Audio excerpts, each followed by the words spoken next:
to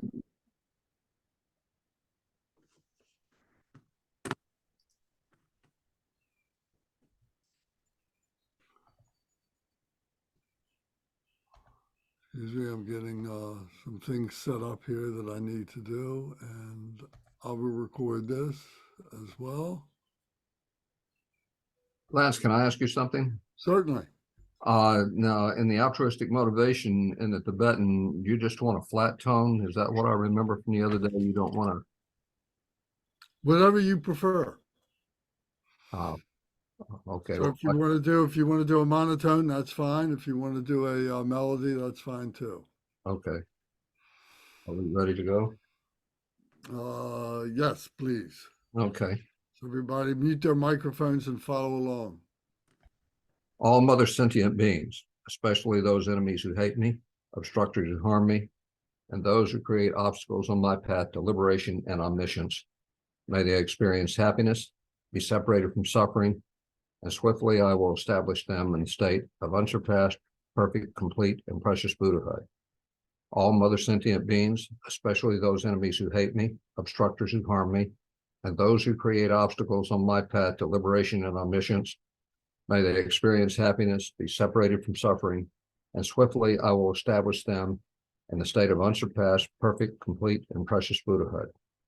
All mother sentient beings, especially those enemies who hate me, obstructors who harm me, and those who create obstacles on my path to liberation and omniscience, may they experience happiness, be separated from suffering, and swiftly I will establish them in the state of unsurpassed, perfect, complete, and precious Buddhahood. Dag ladang warje pe dra, no parje pe keg. Tharpa dang tham che kin pe bardu cho parje pa tam che ki so je pe. Manam ka dang yam pe sem chen tam che de wa dang den. Dugnal dang drel nur du lana me pa yang dag par zog pe chang chu Rinpoche tho parja. Action, bodhicitta prayer. Thus, until I achieve enlightenment, I perform virtuous deeds with body, speech, and mind.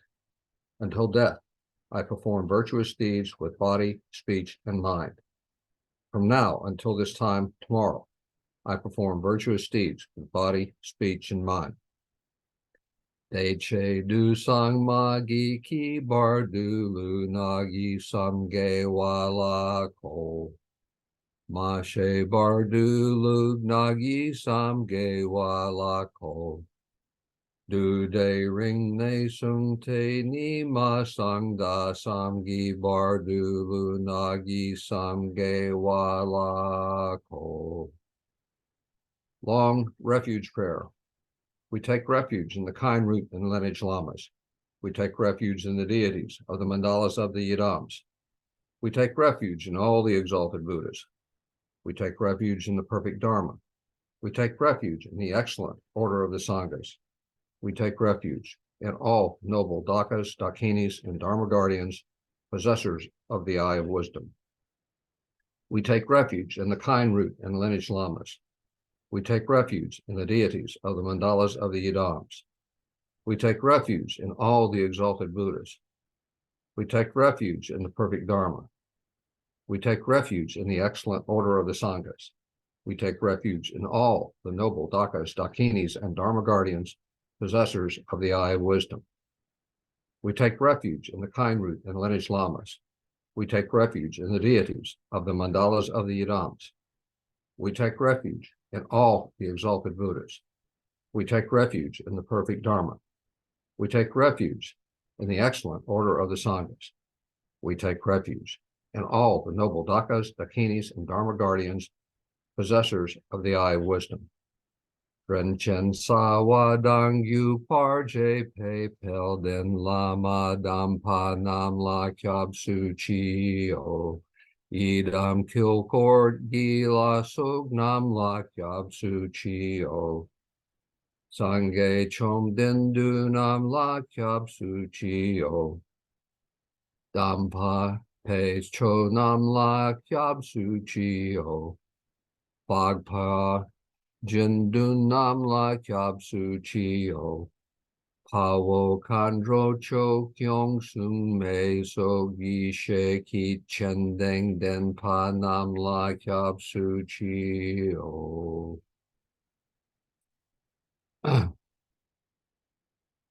Taking the Bodhisattva vow.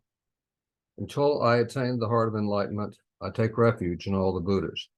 I take refuge in the Dharma, and likewise in the assembly of the Bodhisattvas.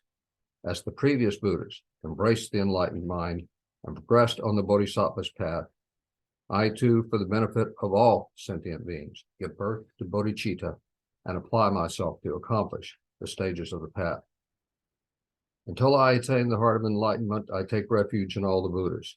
I take refuge in the Dharma, and likewise in the assembly of the Bodhisattvas. As the previous Buddhas embraced the enlightened mind and progressed on the Bodhisattva's path, I too, for the benefit of all sentient beings, give birth to bodhicitta and apply myself to accomplish the stages of the path. Until I attain the heart of enlightenment, I take refuge in all the Buddhas. I take refuge in the Dharma, and likewise in the assembly of the Bodhisattvas. As the previous Buddhas embraced the enlightened mind and progressed on the Bodhisattva's path, I too, for the benefit of all sentient beings, give birth to bodhicitta and apply myself to accomplish the stages of the path. Jang Chub Ning Porji Ki Bar Sangye Nam La Kyab Su Chi Cho Dang Jang Chub Senpai So Gla Yang Den Shen Kyab Su Chi Ji Tar Nonggi De Shaki Jang Chub Tugni Ki Pa Dang Jang Chub Senpa Lab Pa La De Da Grim Shen Ne Pa Tar De Shen Dro La Fen Dun Du Jang Chub Sen Ni Ki Ji Xing De Shen Du Ni Lab Pa La Rim Pa Shen Du Lab Par Ji. Short refuge prayer. In the Buddha, the Dharma, and the Sangha most excellent, I take refuge until enlightenment is reached. By the merit of generosity and other good deeds, may I attain Buddhahood for the sake of all sentient beings. In the Buddha, the Dharma, and the Sangha most excellent, I take refuge until enlightenment is reached. By the merit of generosity and other good deeds, may I attain Buddhahood for the sake of all sentient beings. In the Buddha, the Dharma, and the Sangha most excellent, I take refuge until enlightenment is reached. By the merit of generosity and other good deeds, may I attain Buddhahood for the sake of all sentient beings. Sangye Chodang Sokki Chog Nam La Changchu Bardu Dagi Kyab Suchi Dagi Jen Sokgi Pe So Nam Ki Drolag Pinchir Sangye Drub Parsho. The four immeasurables.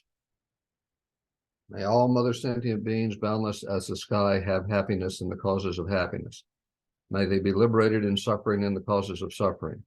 May they never be separated from the happiness that is free from sorrow. May they rest in equanimity, free from attachment and aversion. May all mother sentient beings, boundless as the sky, have happiness and the causes of happiness. May they be liberated from suffering and the causes of suffering. May they never be separated from the happiness that is free from sorrow. May they rest in equanimity, free from attachment and aversion.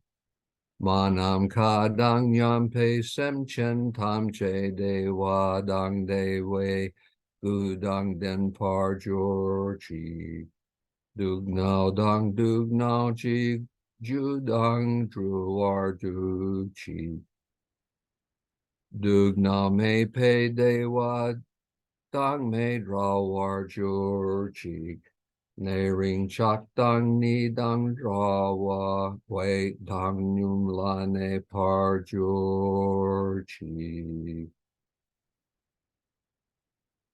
Thank you. And then if you recite page number 12.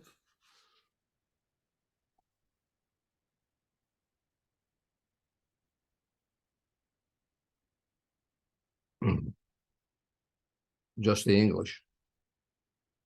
Correct. Okay.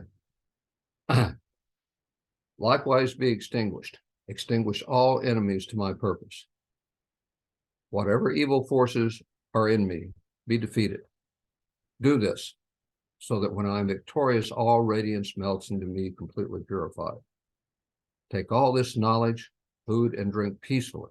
Enjoy it and be satisfied, so that all obstacles may be destroyed.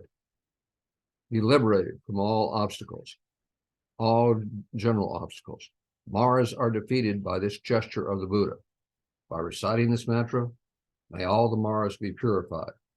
As a result, may all the Maras be defeated.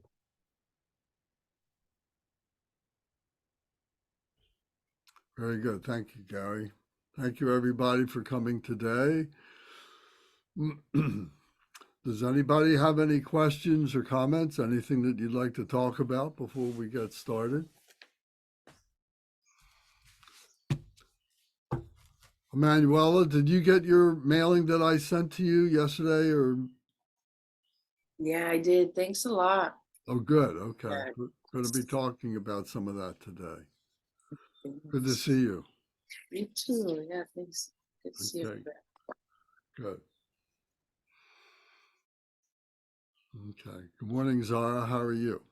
Good morning, Lance. Good morning, everyone. Okay. So let's talk about these quizzes that I sent.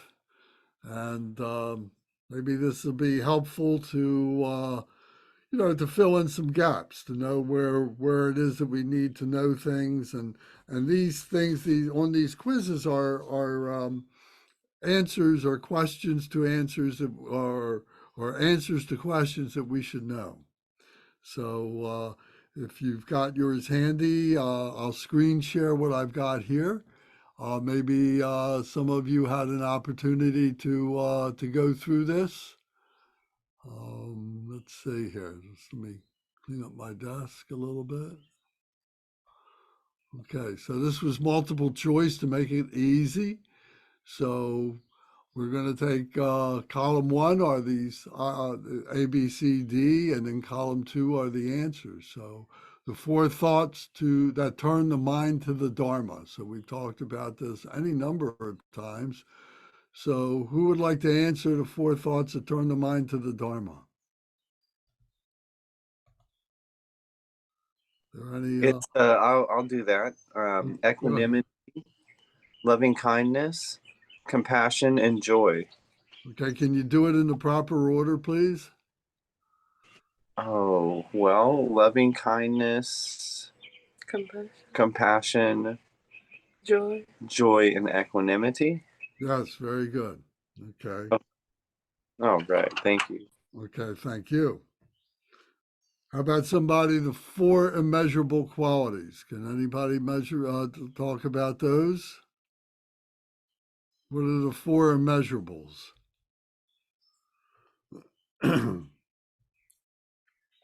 They're takers? Is that precious human life? Go ahead. Yeah. Karma, cause and result. Okay. The The 4 immeasurables. The 4 immeasurables. Wasn't the first 4 that were given the 4 measurables? What was that? Wasn't the first answer the 4 measurables? That's the 4 thoughts that turn the mind to the Dharma. That was the 4 thoughts that turn the mind to the Dharma. Oh, sorry. It's impermanence, karma, cause and effect, precious human life, and suffering. All right, so what's that in the proper order? First, we have a precious human life. Then there's the impermanence of that life. And then while we're alive, we're going to be suffering a lot. And then we have to engage in karma to clean up that suffering. That's how I handle it in my head every morning. But that's the order. Is that correct? That's fine. Yes, that's Okay. good. Thank you. You're welcome. Okay. So then the next one are the 3 jewels. What are the 3 jewels? Lance, may I interrupt a moment? Certainly. I'm confused. Okay. I thought that the 4 measurables were loving kindness, compassion, joy, and equanimity. You mean reverse order between Oh, you are correct. That is correct. The four immeasurables. Well, I'm usually not correct, but I just wanted to be sure that I had. Okay. So it's swapping the answer order. So Gavin's answer was four measurables and mine is the four thoughts that turn the mind. Okay. Sorry, I'm a little distracted because I'm trying to put all these pieces together. So I'm sorry. So yes, thank you, Gary. Okay. So the four thoughts that turn the mind to the Dharma. Let's be clear about it. The four thoughts that turn the mind to the Dharma is, the first is precious human life. So precious human life should be number 12, correct? Yes. The second one should be impermanence, correct? Yes. Okay. And then the next one after that should be karma, cause, and result. It shouldn't be suffering of samsara. Those two can get swapped. Okay. You know, karma, cause, and result can get swapped along with the next one, which is suffering of samsara. So in some of the texts, they show it that it is the suffering of samsara is number 3, and the karma, cause, and result is number 4. So it does happen that way sometimes. But I mean, in the textbooks. But to know those 4, those are the 4 thoughts that turn the mind to the Dharma. Okay? Then the 4 immeasurables. So the 4 immeasurables are what? Gary? Gary, what are the 4 immeasurables?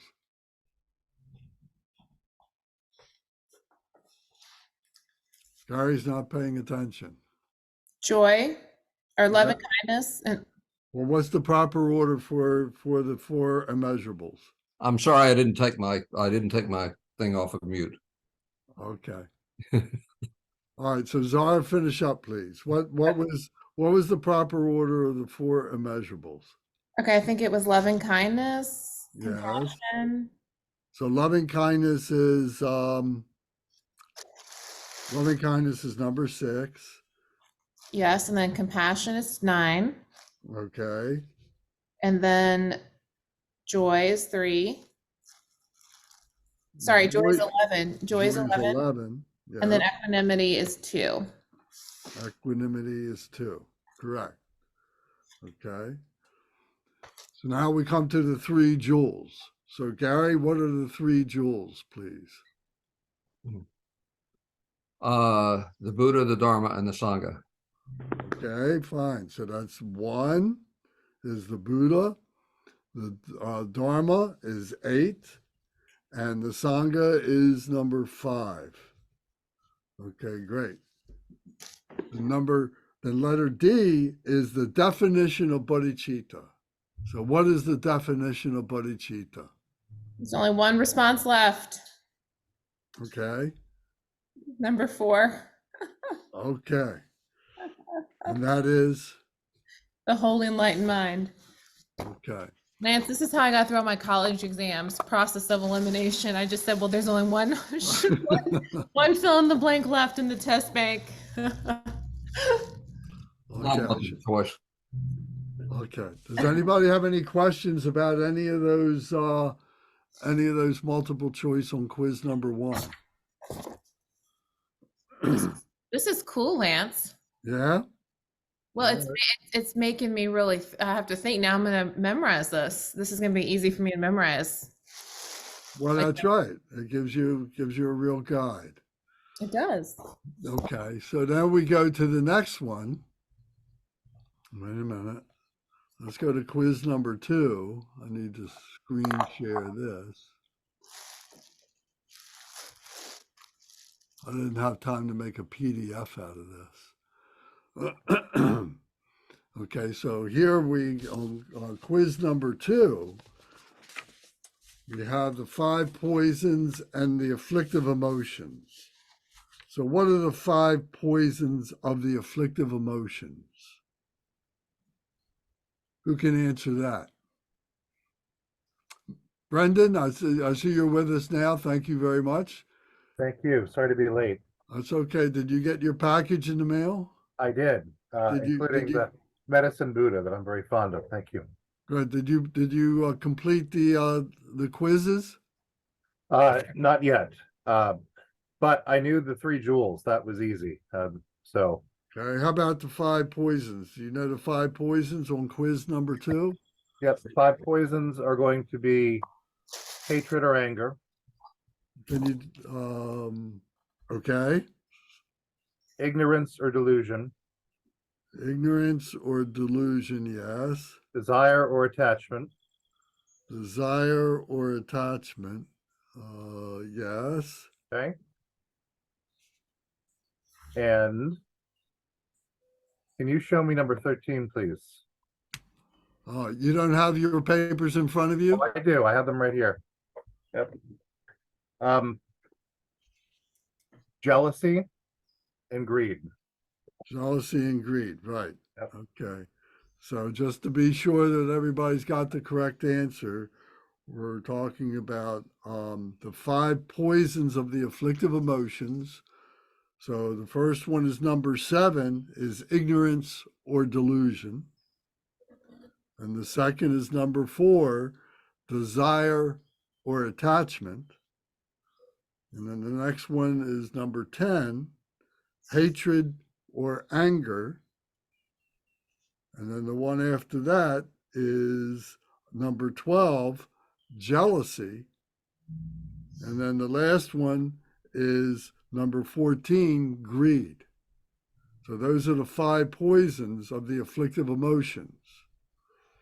So, Karina, can you answer number B? Number B, letter B, is the 5 antidotes of the 5 poisons. Okay, for ignorance and delusion, going to be education. Yes. It's be What number is that, please? It's number 3. Okay. For desire and attachment, meditation. No. What number is that? 1. Yes, that's correct. 2, and for hater and anger, compassion. Number 9. No, that's not correct. 1 second.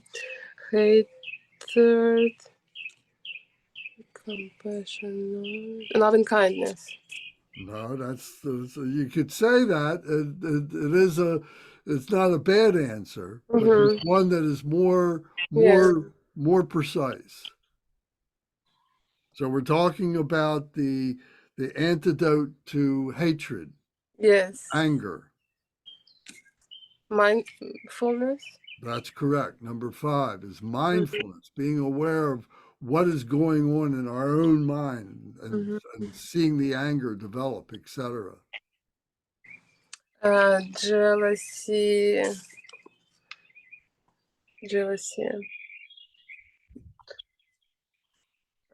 Compassion. No. No.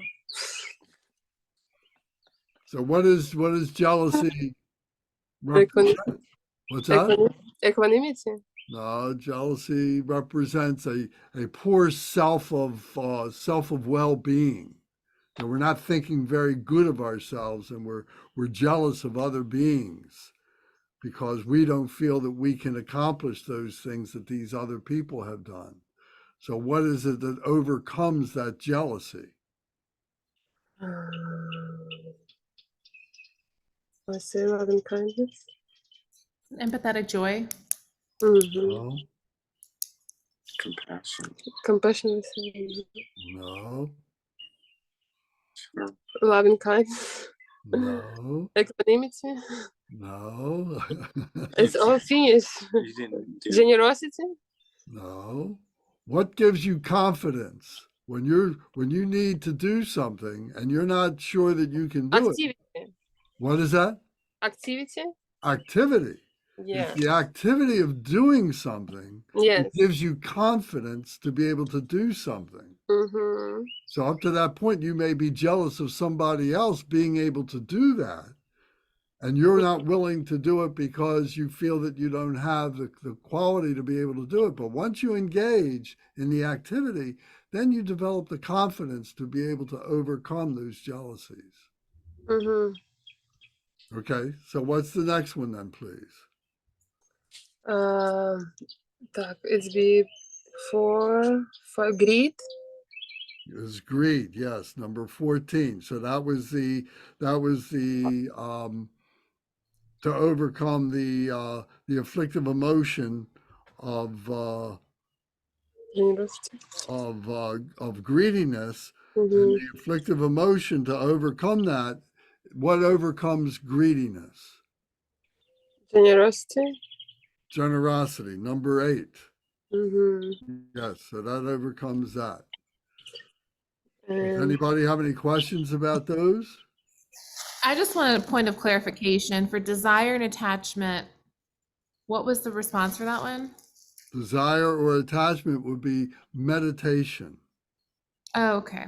contemplation, to kind of withdraw from the situation, to get an objective point of view, because when we're desirous or we have that attachment, we get very passionate about something, and sometimes we just can't think or see clearly.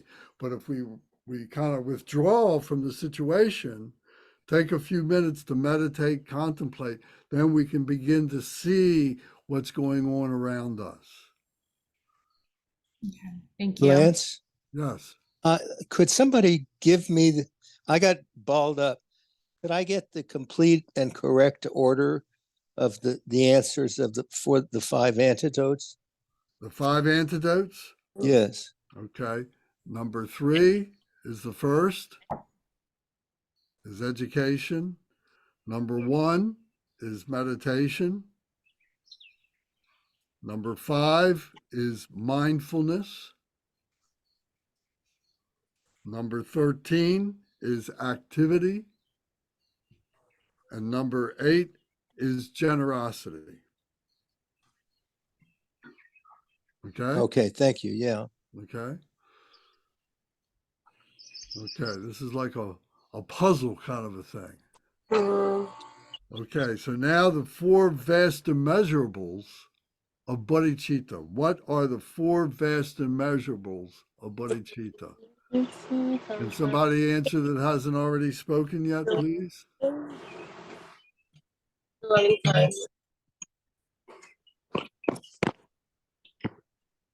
Can somebody help us? There's 4 left. If you've been marking them off, there's only 4 answers left. Yes. I don't know if I got the order right, but I got compassion, Okay. equanimity, loving kindness, and empathetic joy. Okay, Awesome. well, those are correct, but let's put them in the right order. Right order. So we're talking about the 4 vast immeasurables of bodhicitta. Is compassion first? No, Starts it off? No. Equanimity? no. No.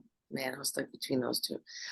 Loving kindness? Loving kindness, number 6, Kindness is the first of the 4 vast immeasurables. Loving What's the kindness. second one then? Is equanimity the second? Negative. No. Then compassion? Compassion is the second one, which is number 9. Right. Okay. And then equanimity. No. No, that's last. Wow. Okay. And then empathetic joy. Empathetic joy is number 11. Correct. And then equanimity. Number 2. Yes, number 2 is the last, is the 4th. So getting the order of these is important. It's training the mind. We're trying to get organized. We're all trying to speak the same language and having the same reference points in our discussions. So not only knowing these things, but knowing them in the correct order helps you to train your mind to get things correct. When we do the alphabet, we don't start off with the letter L, and we don't end with the letters Y. We have a particular way to do it, and so it's important to organize our mind properly. Okay, so then, anybody got any questions about quiz number 2? It was Okay. awesome. What's that? It was awesome. Good, thank you. Okay, so then we go to quiz number 3, if we can. So this one is, what are the 3 higher realms in the wheel of samsara? The 3 higher realms in the wheel of samsara. I only got 2 quizzes. What was that? Oh, sorry. It's on the back of this. Okay, I'm sorry. All right, so Can Brendan I- had his hand up. Brendan had his hand up. Mhm. Yes, I'll go in the order that I believe is correct. Okay, And I'll work my way up.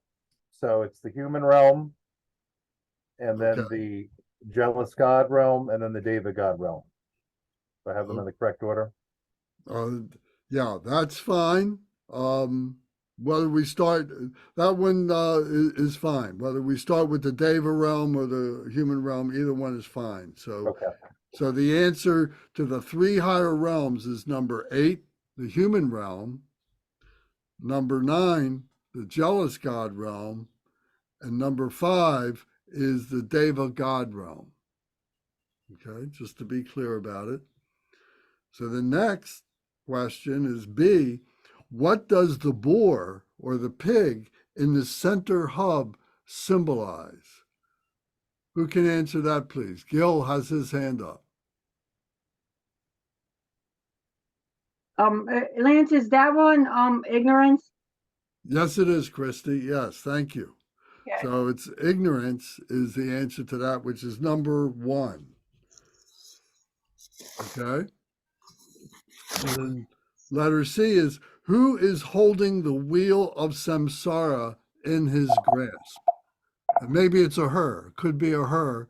It's not clearly defined whether it's a him or a her, but It's who is holding the wheel of samsara in their grasp? Demon Mara. Say it again. Demon Mara. Demon Mara, yes. So what number is that? It's number 4. Yes. Okay, very good. So that's the demon or the Mara.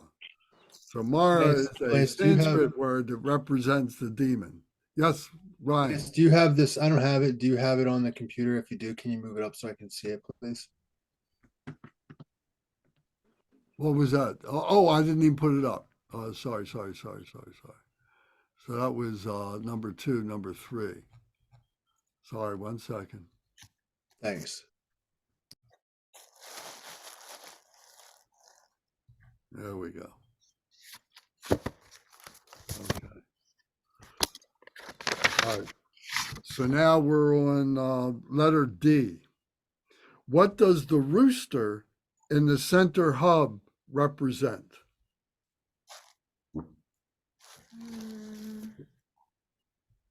The rooster's aggression, right?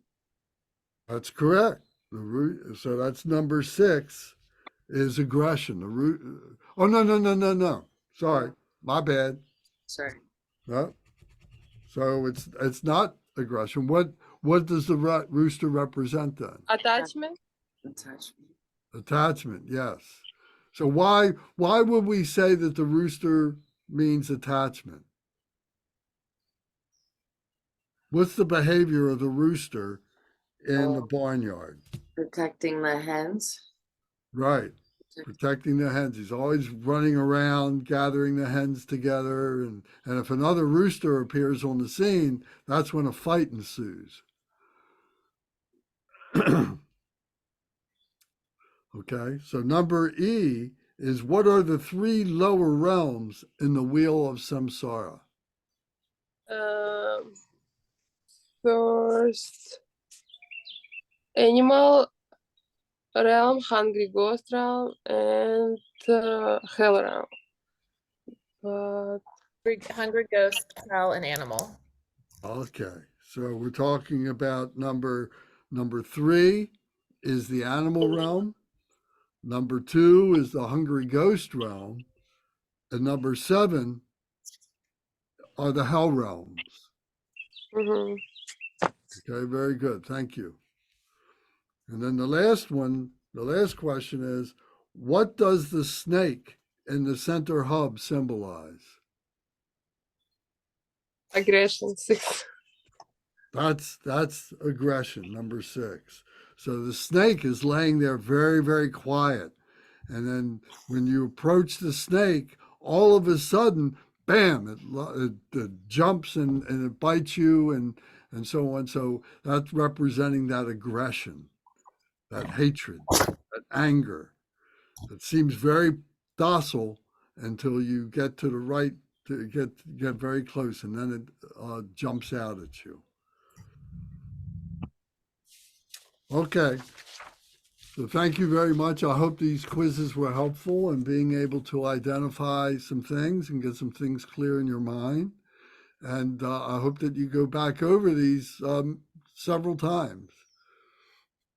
You know, when I have breakfast on my table, I've got notes and I read things. And this is where a perfect place for this kind of quiz would be. Sometimes I'll do a crossword puzzle.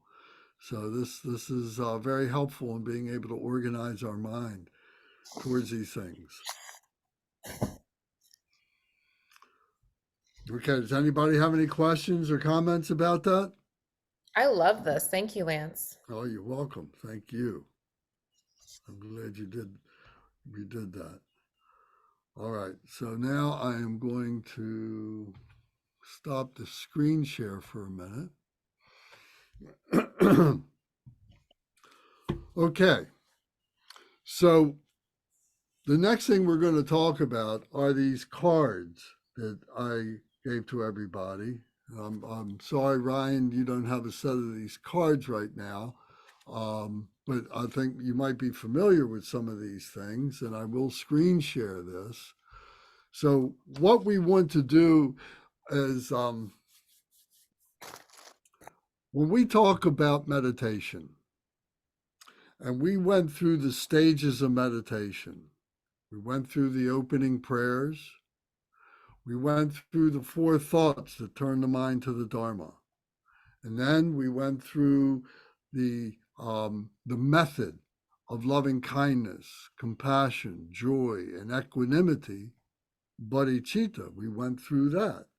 So this is how we develop a daily practice, by going through this kind of a regimen, this kind of routine. You know, you establish the routine, and then if you want to kind of change things up a little bit, you certainly can. But if you get distracted, you get confused, or you get lost, it's very easy to come back to the routine.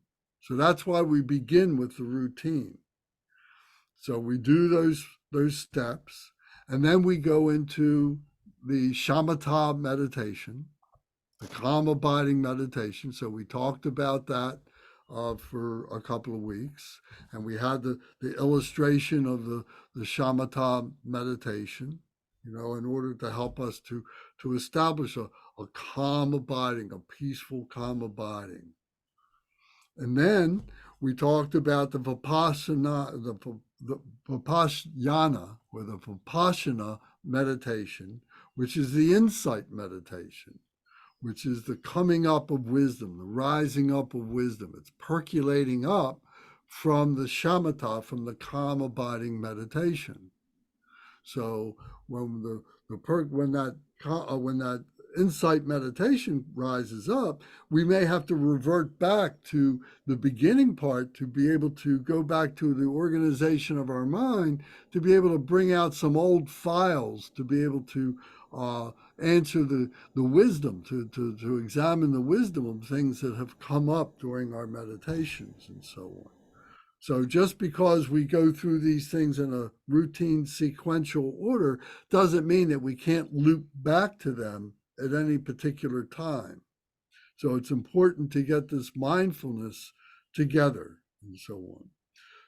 So all these steps that I've talked about so far are really within ourselves, and they're very empirical in terms of that they're general statements, they're general thoughts, they're general meditation techniques to be able to organize ourselves. The next part is the deity yoga part. And these are the examples of what it is to be a holy enlightened being. These are the meditational deities. Meditational deities. What are we going to be thinking about? What are we going to guide ourselves to? What are we going to see ourselves as when we think about the true nature, that diamond nature that we have in our heart center? And we've talked about all the different aspects. So now we're starting to identify these different aspects. So if the diamond is made up of bodhicitta, the holy enlightened mind, so now that holy enlightened mind engages, it acts out, it actualizes, it does things. So the way in which it does those things are these different facets. And these are the different Buddhas and Bodhisattvas, the different enlightened ones that have names to them and also have activities to them associated with them. So they are all made of the same bodhicitta. In their essence, their heart center is the same bodhicitta, but it's the way in which they are engaging. So what we want to do as complete human beings is to be the embodiment, to recognize ourselves as the embodiment of all these facets, of all these things that we do in a pure way. We're trying to purify ourselves, you know. So these cards begin to help us to do that. There's many meditational deities. So these that we've selected are the most, how should I say, the simplest to approach, and the ones with the broadest appeal, the broadest meaning for us to help us to begin organize our mind. And we'll talk about what that means a little bit more. But the point is that these are the most significant because of their breadth, because of their power, what they represent. So this is why we start with them.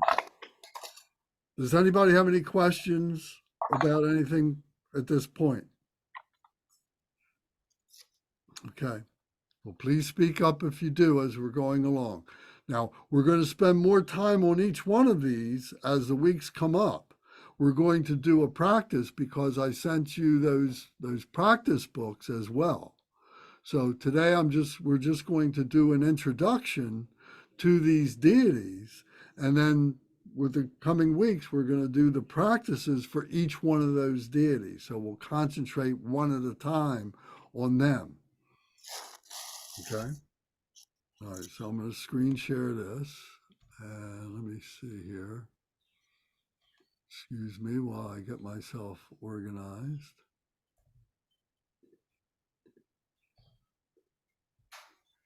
Okay.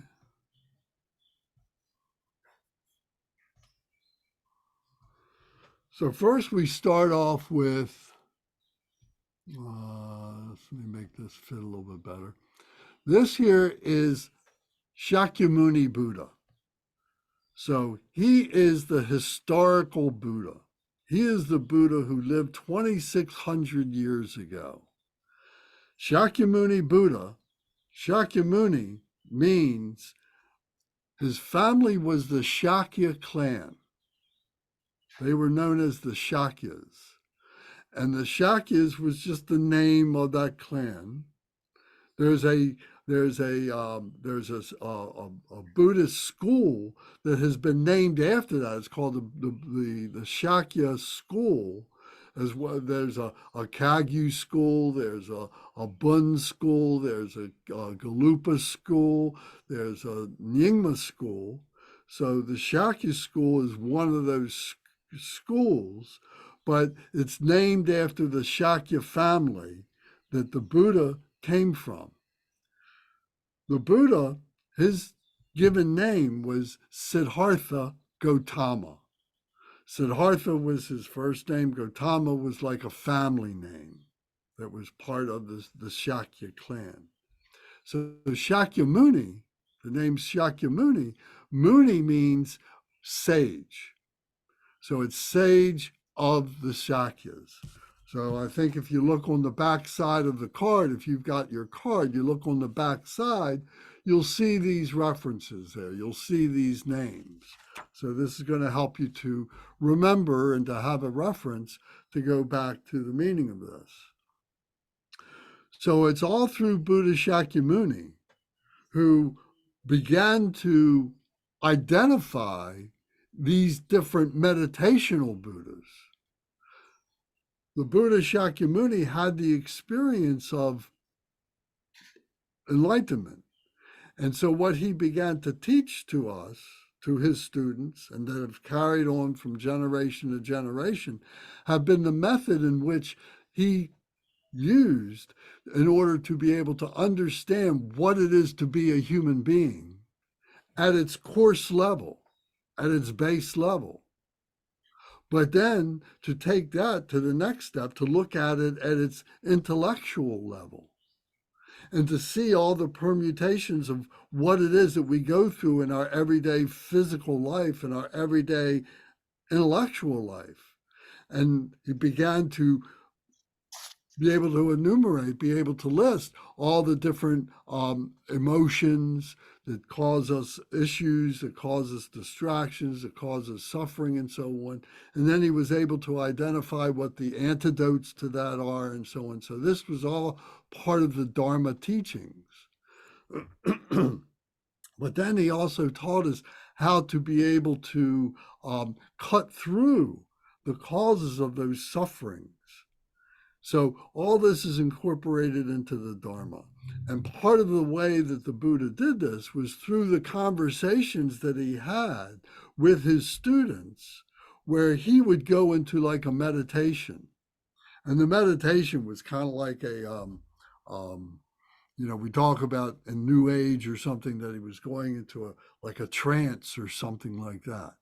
But he could communicate with the people that were around him. And that usually one of his students would ask him questions. And then through his meditation, the Buddha would be channeling, if I can use that word, channeling one of the particular deities, one of the particular meditational deities, to answer those questions.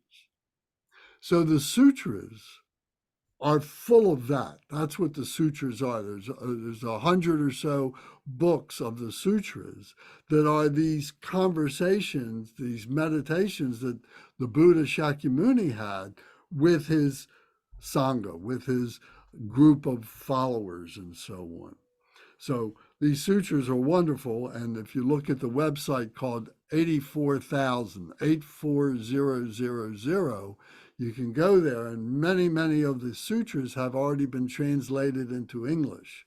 So you can avail yourself of those, and they're wonderful. So anyway, so it's all through the Buddha's gift of being able to articulate his whole process and being able to understand being a human being and being able to reach the point of completion of being a human being, being a realized human being, realized as a Buddha, as an awakened one, as this is the highest level that a human being can be. And we can be a living Buddha. He was a living Buddha. Before that, he was an ordinary human being like us. And so there have been many other Buddhas who have come following the Dharma teachings. So the Buddha prophesied that there would be 1,000 Buddhas that would come following these teachings. So whether it's 1,000 Buddhas or it's 10,000 Buddhas or 100,000 or whatever the number is, these numbers were largely symbolic to represent many beings. So Buddha Sakyamuni prophesied that there would be many Buddhas that would come following this. So we can see that today. We can look back and see the history of all these different beings and so on. And today we have Buddhas that are living with us, and not the least of which is Garchen Rinpoche. Garchen Rinpoche is the head of the well, I shouldn't say he's the head. He's part of the Drikung lineage, and he is the living embodiment of all the teachings. He carries all those teachings with him, and he's the authority for all these teachings. If the other lamas need to have a reference point to explain these different teachings and so on, and to give these empowerments, they go to Garchen Rinpoche for that. So he's 80 some years old now, 85 years old. And so he's very, very precious to us. And that's why everybody goes to great lengths to be able to see that he is safe and so on. He's not traveling anymore, etc. So Buddha Shakyamuni it's through him that we recognize our true nature, our Buddha nature, in these Buddhist terms. The Buddha also taught that his way was not exclusive, that there are many other ways and with many other systems to be able to follow to attain the realization of this true nature that we all have within us. His way was very articulate, had a great deal of detail to it, but he said, my way is not the only way.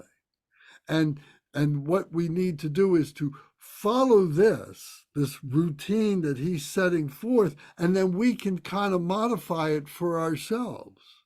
So this is why we say we start off with this daily routine of doing our practices, but then we can kind of change it up a little bit, to suit our own style and so on. But it's based on this routine. So he was teaching all of this, and we'll talk more about the Buddha as we go on. So his mantra here is Teata Om Muni Muni Maha Muniye Soha. This is his mantra. So the mantra is the verbalization, is the taking the speech of the particular deity. In this case, we say it's Sakyamuni Buddha, and it's giving it a voice. So we're taking an intellectualization, and we're giving it a voice. We're making it an action. So it helps us to come into union with it. We're bringing our body, our speech, and our mind all together simultaneously through these mantras. And mantra is called a mind protection, because when we're doing this, when we're doing it properly, our body is fully engaged, our vocal cords, our lungs are fully engaged, our mindfulness of what it means is fully engaged, one-pointed mindfulness, and then it's like a key that opens up our heart center. And our heart center is our spirituality. So these three coming together. So the mantra is the mind protection to help us to do that. So this teata means this is it. This is it. And then Om is the body, speech, and mind. Om Ahong is the full expression of body, speech, and mind. But when we see just the Om, that is Ah, O, Om, is the three syllables that are involved with the Auma, Om, Auma, Auma, body, speech, and mind. So it's the enlightened body, speech, and mind of the Buddha. And then Muni, he is the sage, the great sage. Maha means great, the great sage of the great primordial Buddha.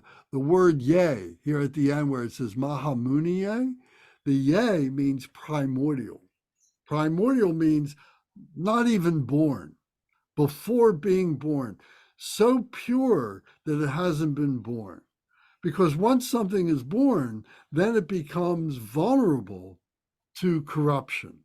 It becomes vulnerable to emotions and to ego and so on like that. But if something is so pure that it's not even born, we say it's primordial, that it remains in that primordial state like that. So this is his mantra. Teata Om Muni Muni Maha Muniye Soha. Teata Om Muni Muni Maha Muniye Soha. Teata Om Muni Muni Maha Muniye Soha.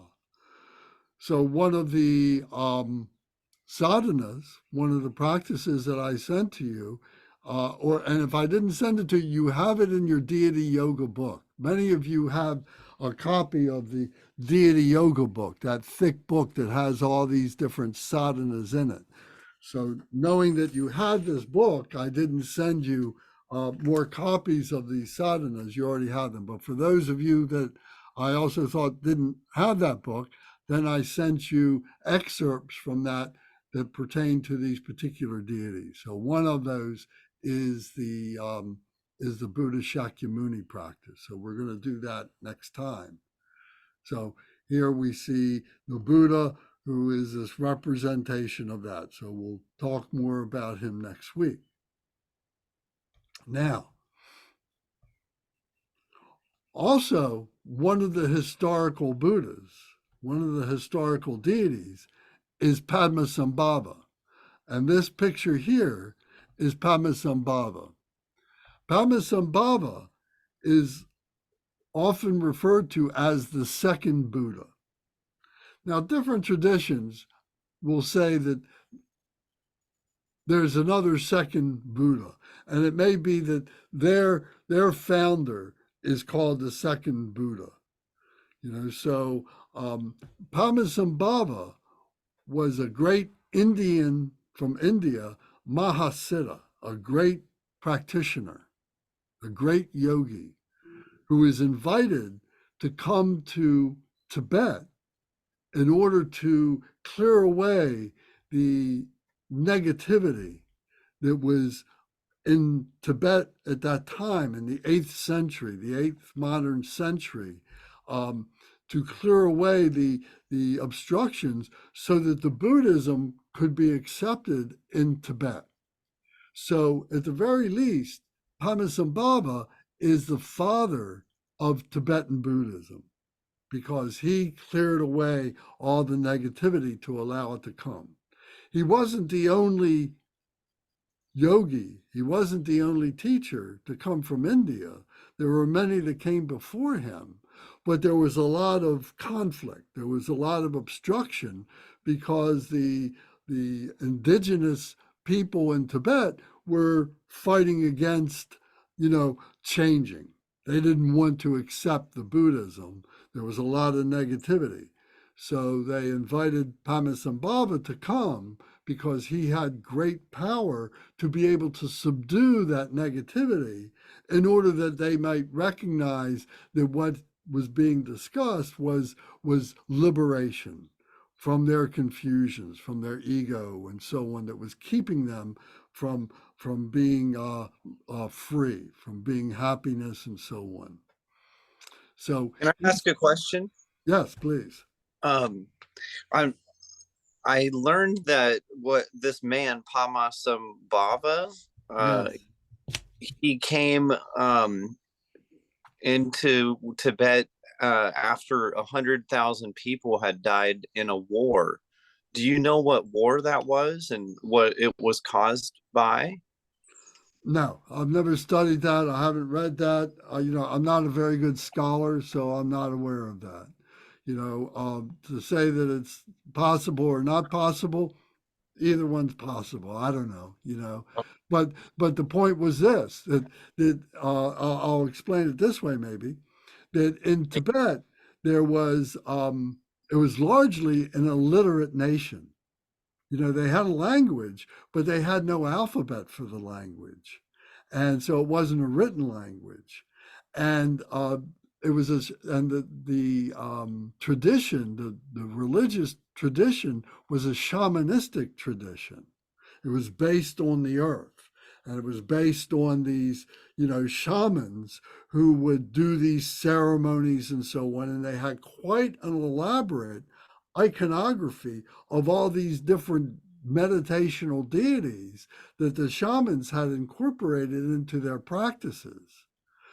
So there was that element of those religious beings that were in Tibet at the time. Most of the people that were in Tibet were totally ignorant, were totally illiterate, were totally not affiliated with that original tradition. They weren't shamanistic, they were just wild. And many of the texts will refer to them as wild people.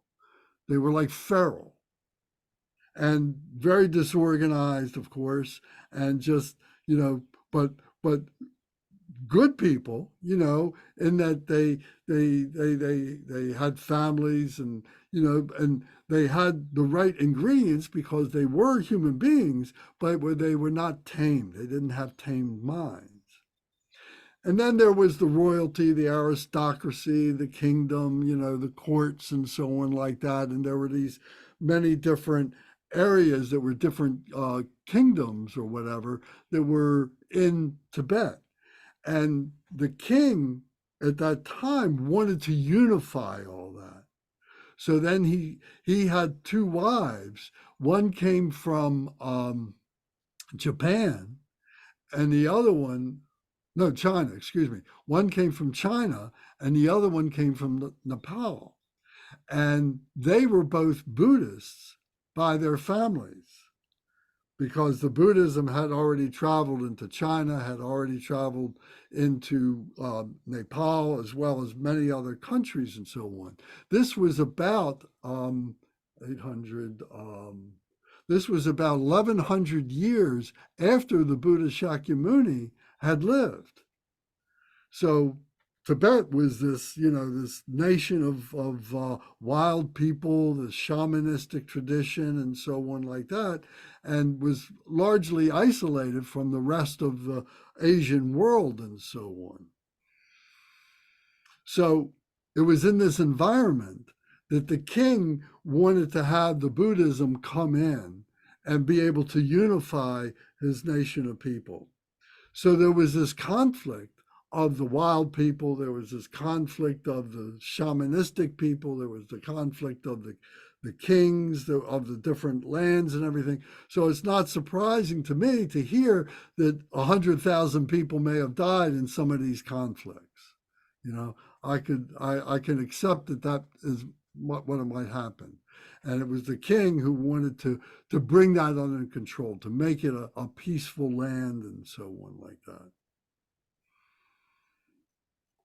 Okay, does that make some kind of sense? Yes, I greatly can make sense out of that. I appreciate that, Lance. And there are some great books written about this. If you want to study about this, there's some great books, and I can give you some titles, and you certainly can do some research on your own to find more titles about the history of this. So it is very interesting, but it doesn't. It speaks more about the politics, what's happening in the mundane world rather than what's happening in the spiritual world. And so what we're trying to bring to everybody's attention is the spirituality aspect of it. We know that human beings have been conflicted since the year dot, so this is what we're trying to overcome. And the only way to overcome it is through the spiritual aspect of being a human being.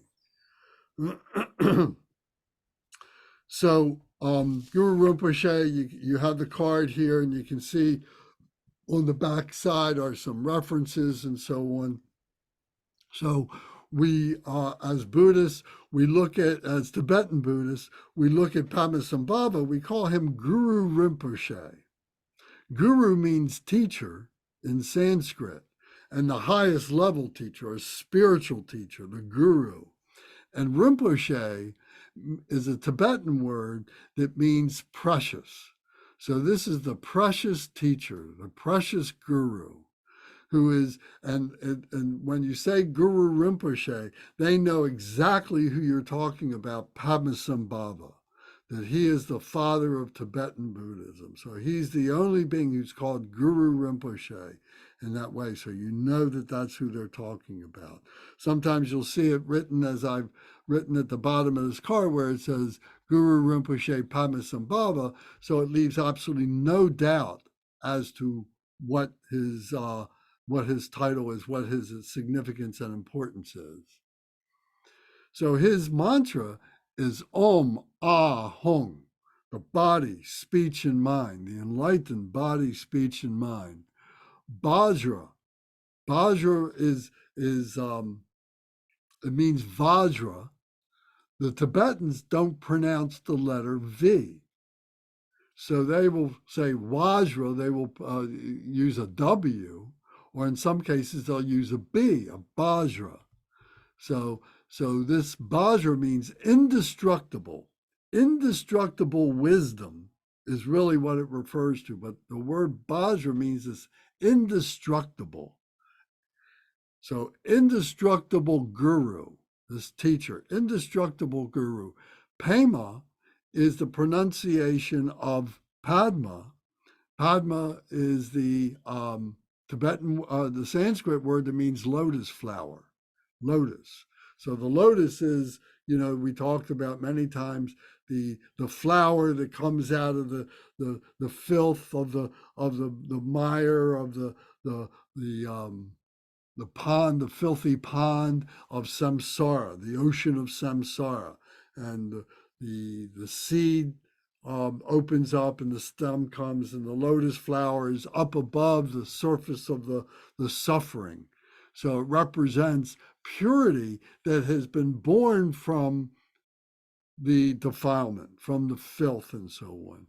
So Pema is the Tibetan pronunciation of that Padma flower, of that lotus flower, that pure lotus flower. Siddhi means the accomplishment of the high accomplishment of that purity.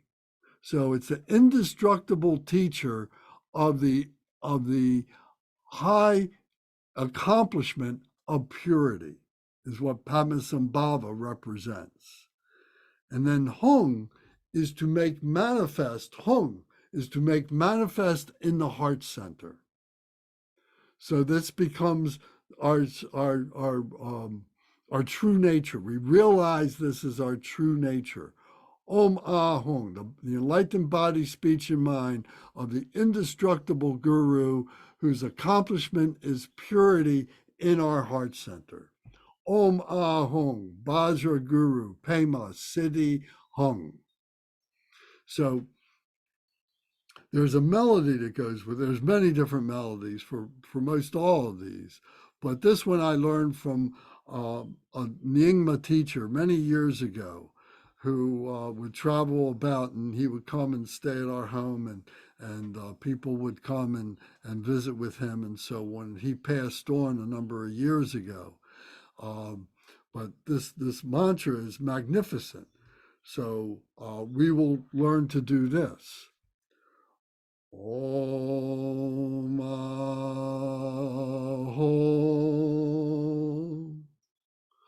Vajrayogini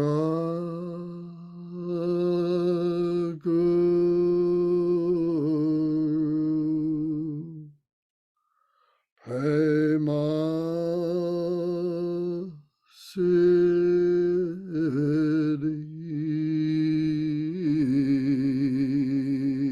Hum. Om Ahom Vajrayogini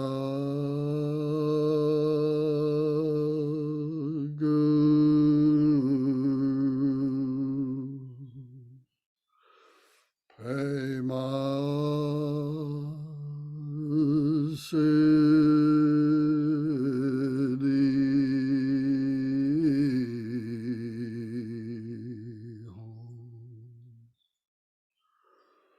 Hum. Om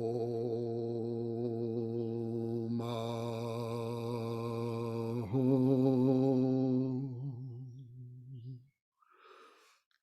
Vajraguru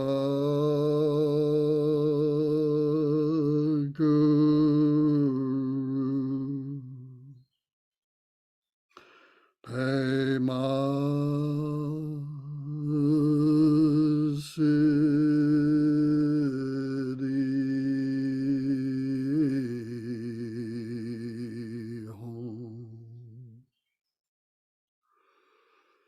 Hum.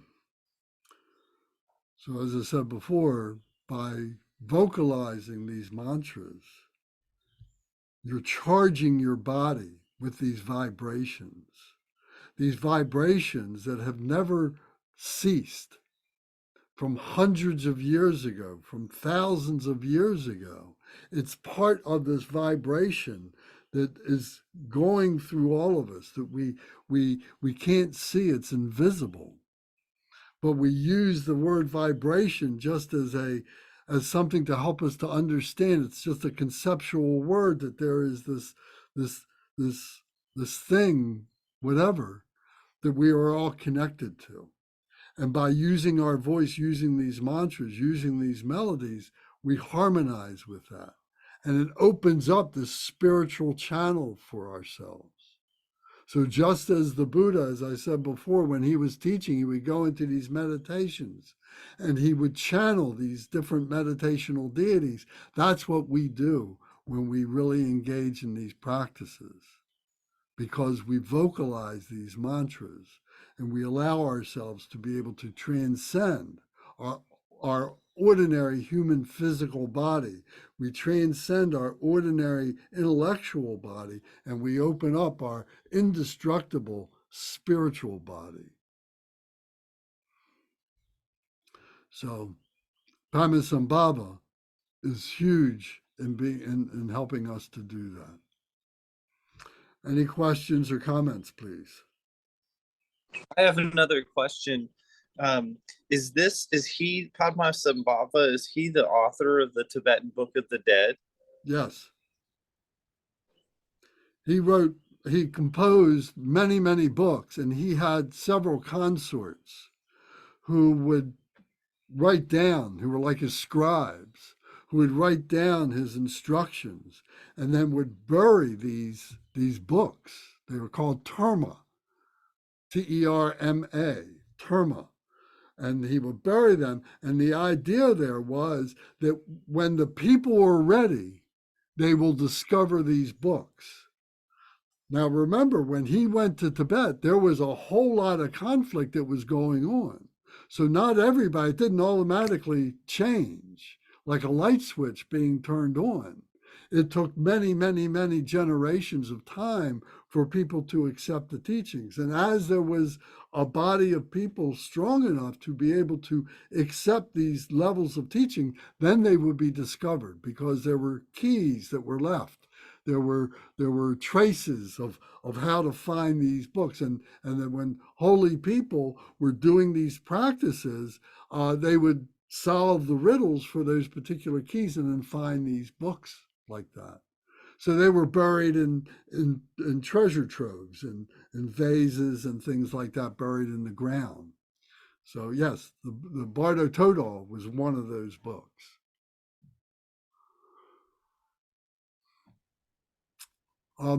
Gavin, could you remove your hand so that next time it comes up, I'll know that you're looking, we've answered your question. Or I can do that. I can do that. Okay. And Lance, so he's from India, right? Or is he? Originally, he's from India, yes. And actually, to put a finer point on it, he's from a place called Udayana. And you'll see that in many texts, Udayana. And that is considered to be what is Pakistan, Afghanistan today. Gotcha. Because all that, I'm sorry, go ahead. Oh, is Odiyana kind of like Shambhala, or are they different? There's a lot of difference of opinion on that. Okay. You know, so it's kind of a mythical. Shambhala is kind of like a mythical place, you know. And frankly, you know, the way I think about it, it's a state of mind. Mm-hmm. Three Dog Night will help get you there. I'm just kidding. They have a song about it. Yeah, Lance, can I ask a couple of questions? certainly. First of all, there's a beautiful mantra. You can find it on YouTube from Drukmo Gyal, Drukmo Gyal. It's a Tibetan healing mantra, and it's called Guru Rinpoche mantra. So I think it's nice to know what she's singing about now. I think it's probably the same one, so I recommend it. Question on meditational deities. My understanding was that they came after the Buddha Shakyamuni, that he kind of left them with us. But what I'm hearing is that he actually utilized the meditational deities himself, which would indicate that they predate him. That's my first question. And then my second question is, going back to my Christian upbringing, we have saints, right? And you can pray to the saints. They're conscious. They know you're praying to them, as is Jesus or the Holy Spirit. Are these meditational deities conscious of us in the same way? Are there any parallels between them and that Christian paradigm that I understand better? So those are my questions.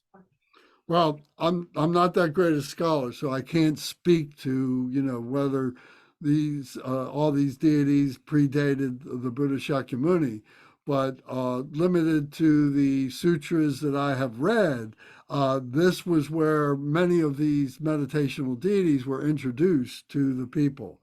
The Buddha, all this grew up out of Hinduism. So like Tara, for instance, was a Hindu deity. So many of these deities, yes, would have been as part of the pantheon of gods and goddesses, if you will, that are in the Hindu tradition. So many of them came and were kind of incorporated, if you will, into the Buddhism. So that's part of it. And just as a quick aside, that was one of the genius ideas of Padmasambhava. The way that he tamed that conflict that was going on was that he incorporated that traditional shamanistic tradition that was going on in Tibet when he got there. He incorporated that into the Buddhism, and that's how we have the Tibetan iconography. Was to morph all that together. So then going back to your question about what are they? Are the meditational deities somewhat conscious? Do they know we're praying to them or anything like that? They are you. Are you conscious? Yes. Are you conscious of being a deity? If I were to meditate, well, that's what we're learning to do. Using a meditation to consciously realize that we are all these deities. And that if we need examples of what it is to be 100% pure realized, then it's through these deities that teaches us, that are exemplars to show us how to do that within ourselves, so that the way in which we behave, our conduct, that we're doing that for the benefit of other beings. So they're not outside of us. It's all within us. All this is the human experience. And the Buddha Shakyamuni, the historical Buddha himself, seems to be a meditational deity, because we have a card for him right here on our screen. Is that correct? Well, no, I mean, he was a historical Buddha. He was a real human being. Yes. And so was Padmasambhava, a real human being. But all the other cards that you have are all meditational deities. Thank you. Okay. There may be those people, human beings, who were named after these deities, who were human beings, and maybe they were able to achieve perfections where they really behaved in these pure ways and so on. But the origination of this was through the Dharma teachings of Buddha Shakyamuni. Okay, does that make sense? Yeah, it makes sense. I think that I was confusing these historical people with meditational deities. They're not meditational deities, but they still have mantras as a meditational deity would. I guess that's what Well, yeah, so that we can chant because they are the exemplars of what it is to be an ordinary human being who becomes a realized human being. So in that way, there are guides, but these other cards, these other meditational deities, they're unborn until we give them birth, until we birth them in our own life from that point of view. We're the ones who become the embodiment of these deities. all through our mind. They're us, as you said. Through our big mind. Through our big mind, yeah. And that this mind becomes, a servant to this mind. Right now, this mind is confusing. This mind is blocked up, is blocking up this mind. So we need to be able, we need to remove the blockages so that this mind and this mind are working in unison with each other. That's our monkey mind, right? The little mind that creates fear and anxiety and things like that. Correct. Okay. All these conceptual ideas. Thank you. You're welcome. Okay. Anybody else have any thoughts or questions? Okay. Well, then I'm going to go to the next one. Now, this is Shenrezig. This is the Bodhisattva of compassion.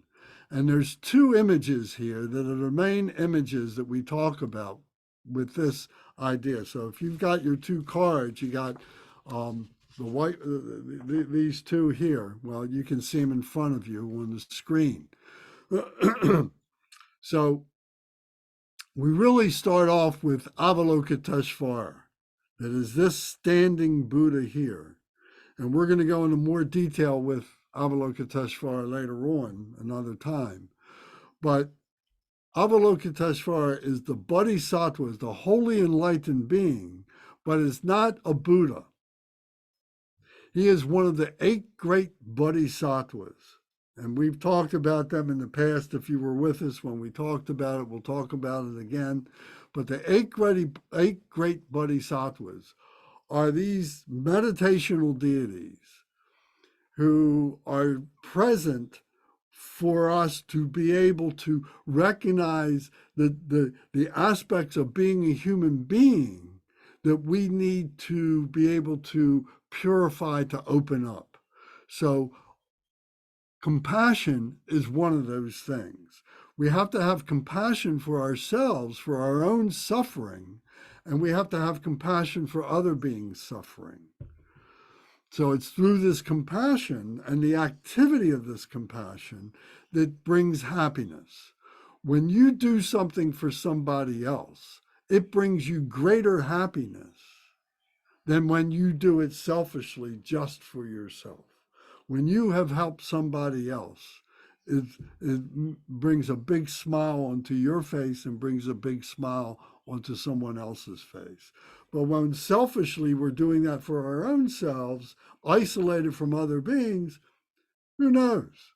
We're not helping other beings, and our happiness is very limited to just ourselves, and we think that we have accomplished something, but we haven't accomplished anything because it really isn't helping other beings. And we have to look at things as a total, as all things being the same, all things interconnected. So Avalokiteshvara, if you look on the back of his card,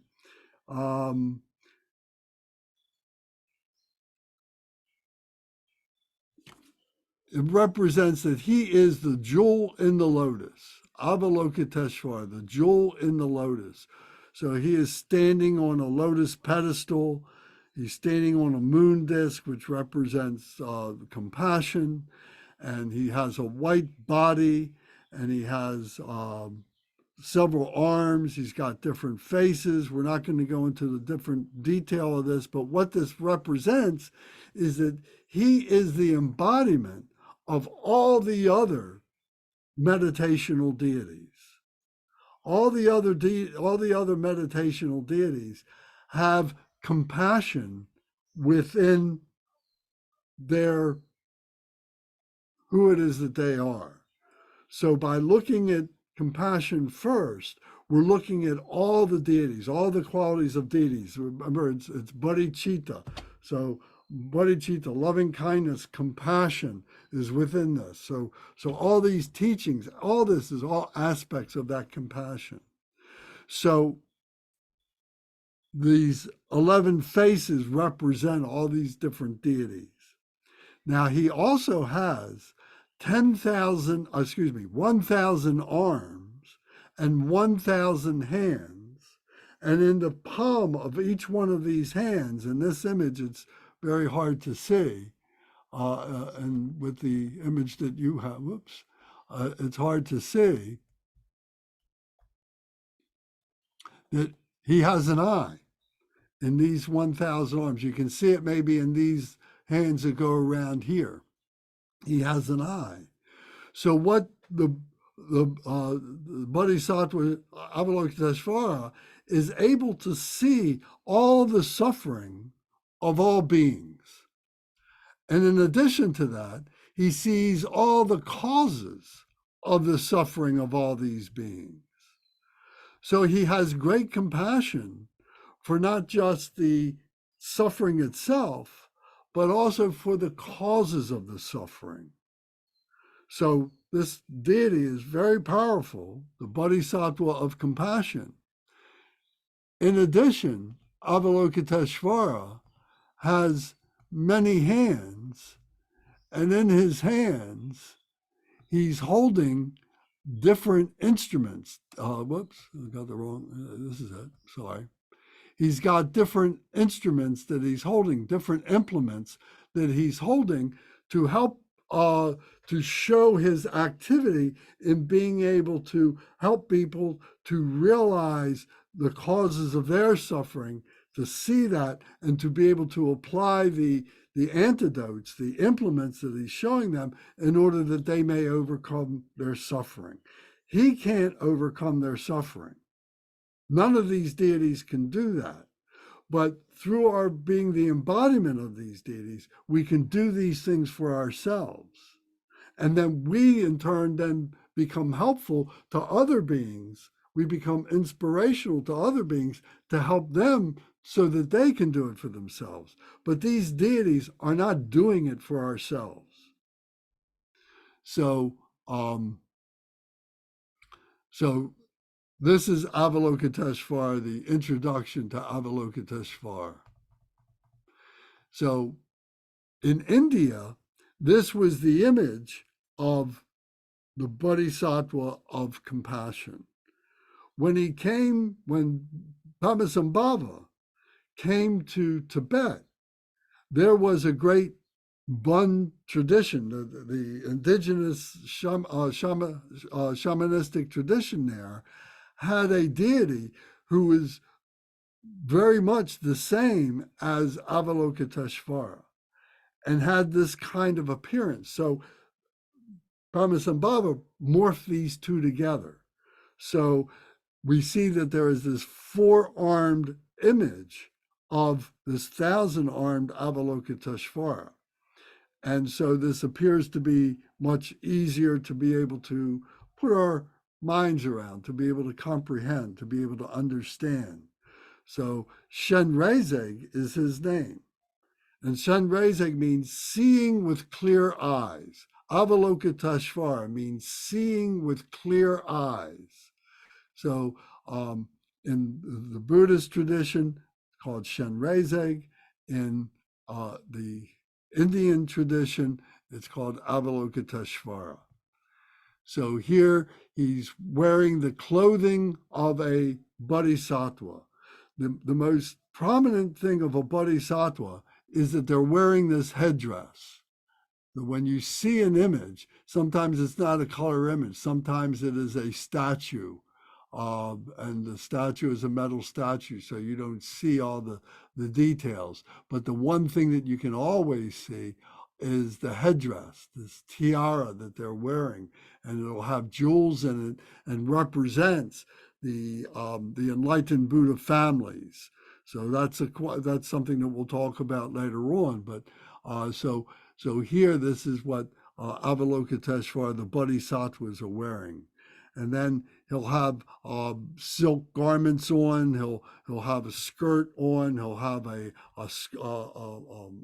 scarf that goes around the shoulders and so on. And so these are indicative of the Bodhisattvas. He's sitting on a lotus pedestal representing coming from defilement. He's sitting on a moon disk. The moon disk is the cooling, the compassion of wisdom. The wisdom you may not see, but is the other side of that moon disk. So the sun disk is golden in color and is always present, although you may not see it. It depends on the artist's image here. Let me blow this up a little bit. Let me see if there's something here there. Maybe there's a little bit of a yellow cast that maybe you could see there. So we know that the wisdom sun disk is part of the white moon disk. So the sun disk is the heat of the wisdom fire, and the cooling is the compassion of that wisdom fire. So the peaceful deities, and Shenrezig is one of the peaceful deities, is sitting on that cooling disk. So he's sitting in the full lotus position with the soles of his feet up like this. His two hands, the first two hands are at the heart, holding the wisdom jewel of enlightenment at the heart. The wisdom jewel of enlightenment. In his right hand, he's holding the mala beads. The mala beads represent method, the keeping track of what it is that we're doing, having a plan, having a method, and keeping track of that method to be able to accomplish our goal of liberation. In his left hand, he's holding the stem of a lotus flower at his left ear. And so this lotus, again, is purity. So the purity is coming in from the left. Is coming in from the left. It comes in, circles the heart, that purity circles the heart, and then goes out through the right, through the method, to help all beings, to help all sentient beings to recognize their true nature. So this is the Bodhisattva of compassion, an introduction for that. His mantra is Om Mani Padme Hum Shri. So Om, the body, speech, and mind. Mani is the jewel. It means a jewel, Mani. Padme is the Padma flower. Hung is to make manifest. And Shri is the seed syllable at the heart. And the Shri is the primal cause. The primal cause. This is the primal cause of Shenrezig, of Avalokiteshvara, to bring compassion for all beings, to show them compassion, to give them an exemplar of compassion. Om Mani Padme Hum Shri. So there's many melodies for this. Om Mani Padme Hum Shri. Om Mani Padme Hum Shri. Om Mani Padme Hum Shri. Om Mani Padme Hum Shri. Om Mani Padme Hum Shri. Om Mani Padme Hum Shri. Om Mani Padme Hum Shri. Om Mani Padme Hum Shri. Om Mani Padme Hum. Om Mani Padme Hum. Om Mani Padme Hum. Om Mani Padme Hum Shri. So we'll be doing more practice with Shenrezig. Literally, it means behold the jewel in the lotus. So as we sit in the lotus position, as we are sitting on the floor or in a chair, whatever is most comfortable for us, as we adopt this position and sit in this position, we become the deity. We become Shenrezig. We become the jewel in the lotus. We're sitting in the lotus position. This body position is called the lotus position. All the different, many deities are sitting in this position. It's called the lotus position. So we are sitting in this lotus position and we transform ourselves. We see ourselves as the jewel of a human being. The human being that is a jewel sitting in this lotus position. Behold the jewel in the lotus. And we transform ourselves into the awareness that we are Shenrezig. Along with all these other deities, we will find that all these other deities. But Shenrezig is the embodiment, the compassionate embodiment of all these deities, and all their activities, all their attributes are all actions of compassion. Any questions or comments?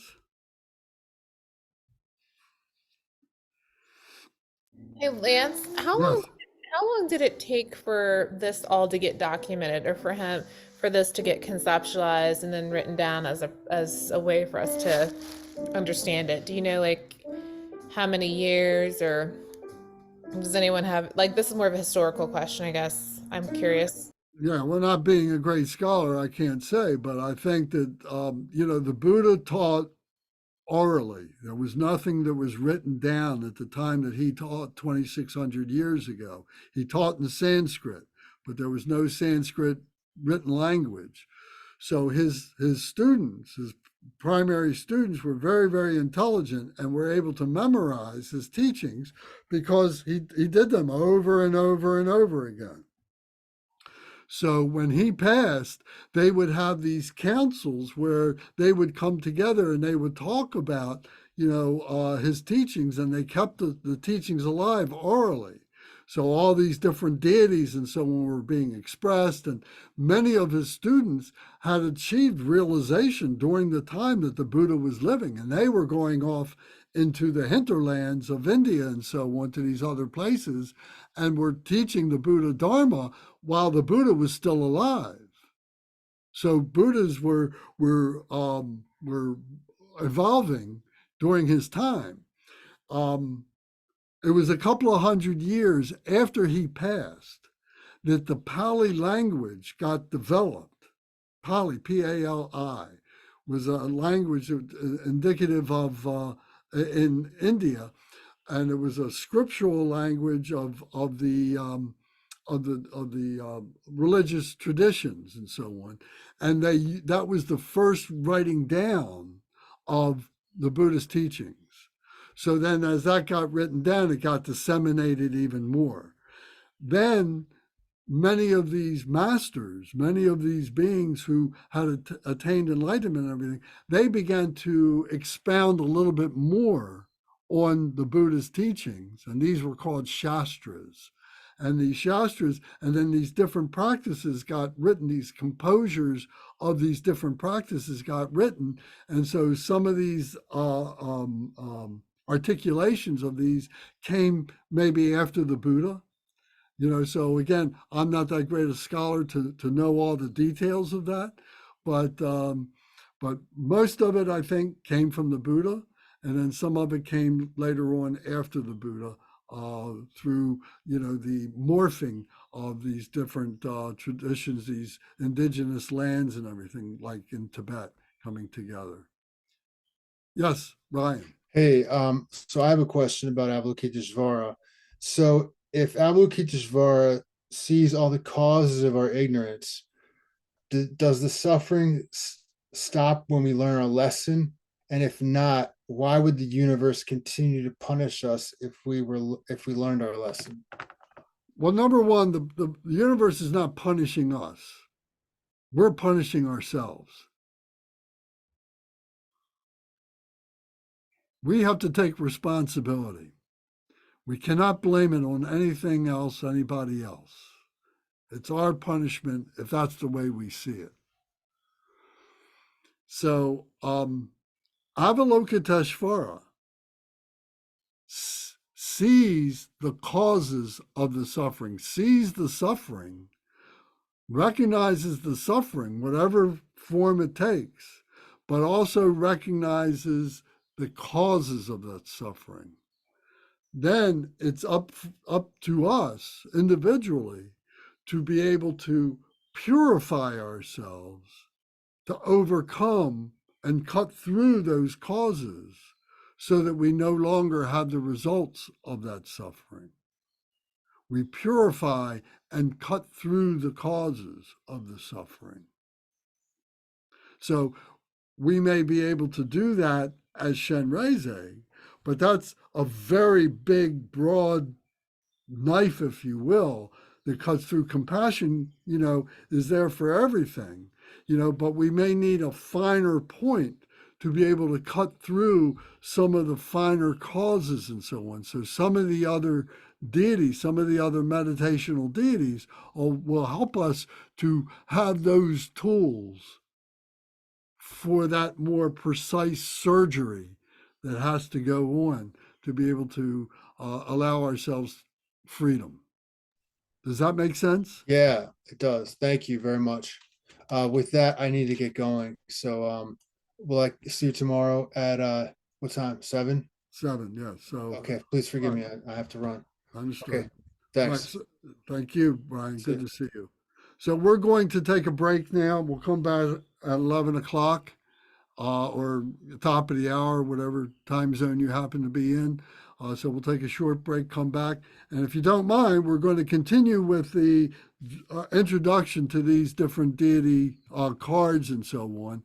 So we're not going to do an actual practice, but it will give us more of an understanding. Oh, Hello. Okay, good that everybody is back, I hope. Let's see. Is Emmanuel with us yet? Zara, are you with us? I'm here. I'm here. Thank you. Okay, good. I want to make sure everybody's here. Gil and Christy, are you guys with us?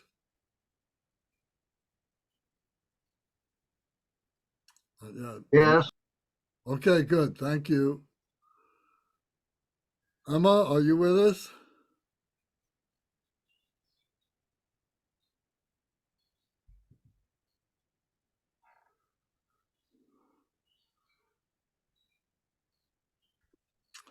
All right, well, we'll get started.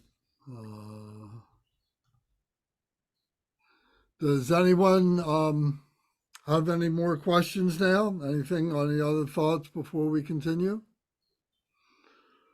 Okay.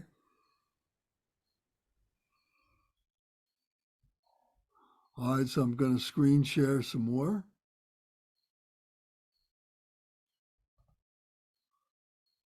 Whoops.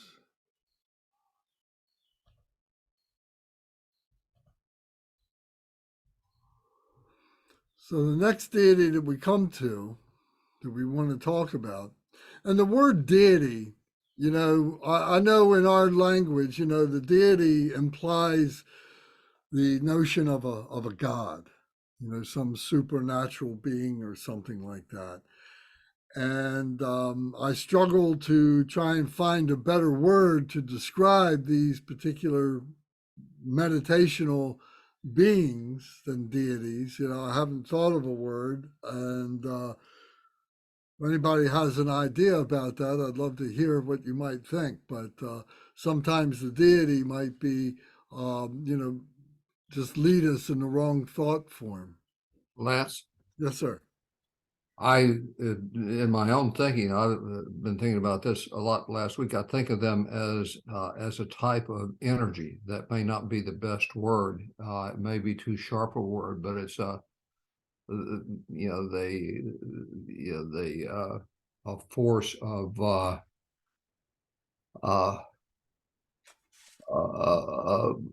contemplative energy that that that they emanate to us.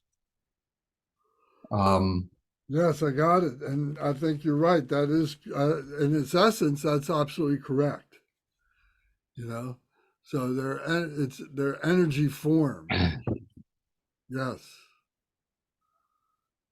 yes, and they're in these human forms so that we can kind of wrap our human minds around them. You know, but and that becomes a trap because we think of these as living, beings who have existed or exist now or something like that, but they're meditational deities. They're so pure, they're beyond being born as a human being, but yet we need to approach them as a human being in order to be able to become that energy, to give up the form, to give up the phenomenal nature of these things. Does that make any sense? Lance, I have a question. Are you aware? I'm just curious because like you had when you had mentioned too, like with Padmasambhava going to Tibet and the way that he altered in some ways the Avalokiteshvara to kind of make it go with some of the iconography or the stuff already present in the Tibetan previous spiritual heritage. Are you familiar with like any kind of modern alterations that like Tibetan teachers or whoever have made to some of the meditational deities, or if that has happened, if that makes sense?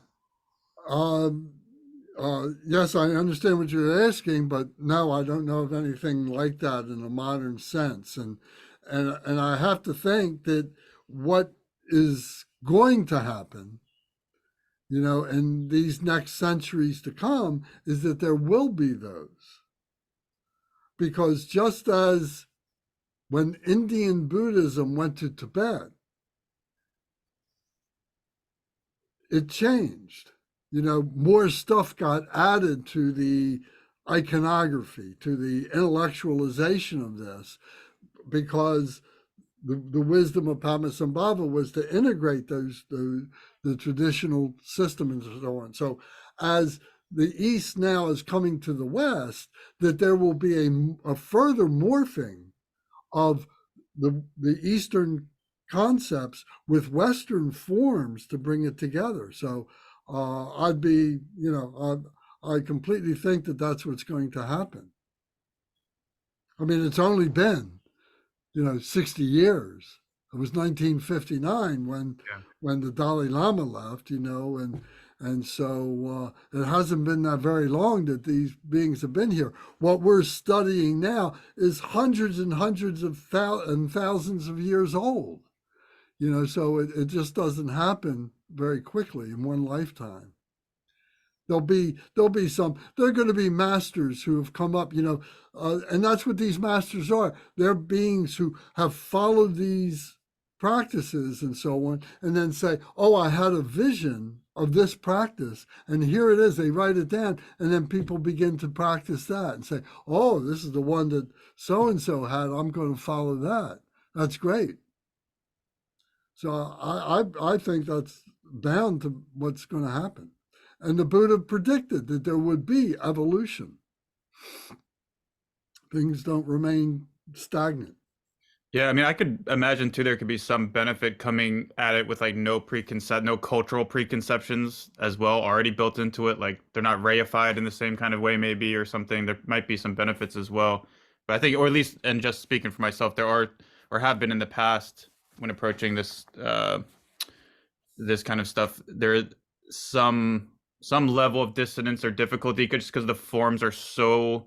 There's nothing in my cultural conditioning or heritage personally that like with like the multiple arms, like which already did exist in Indian culture, obviously, and like were like the different colors, like a red skinned or blue or some of these other different forms that can be like a little. I know it's it's fun like when a family or friends and stuff will like see a tanka or something like some image I have, they're always like, what the heck is that?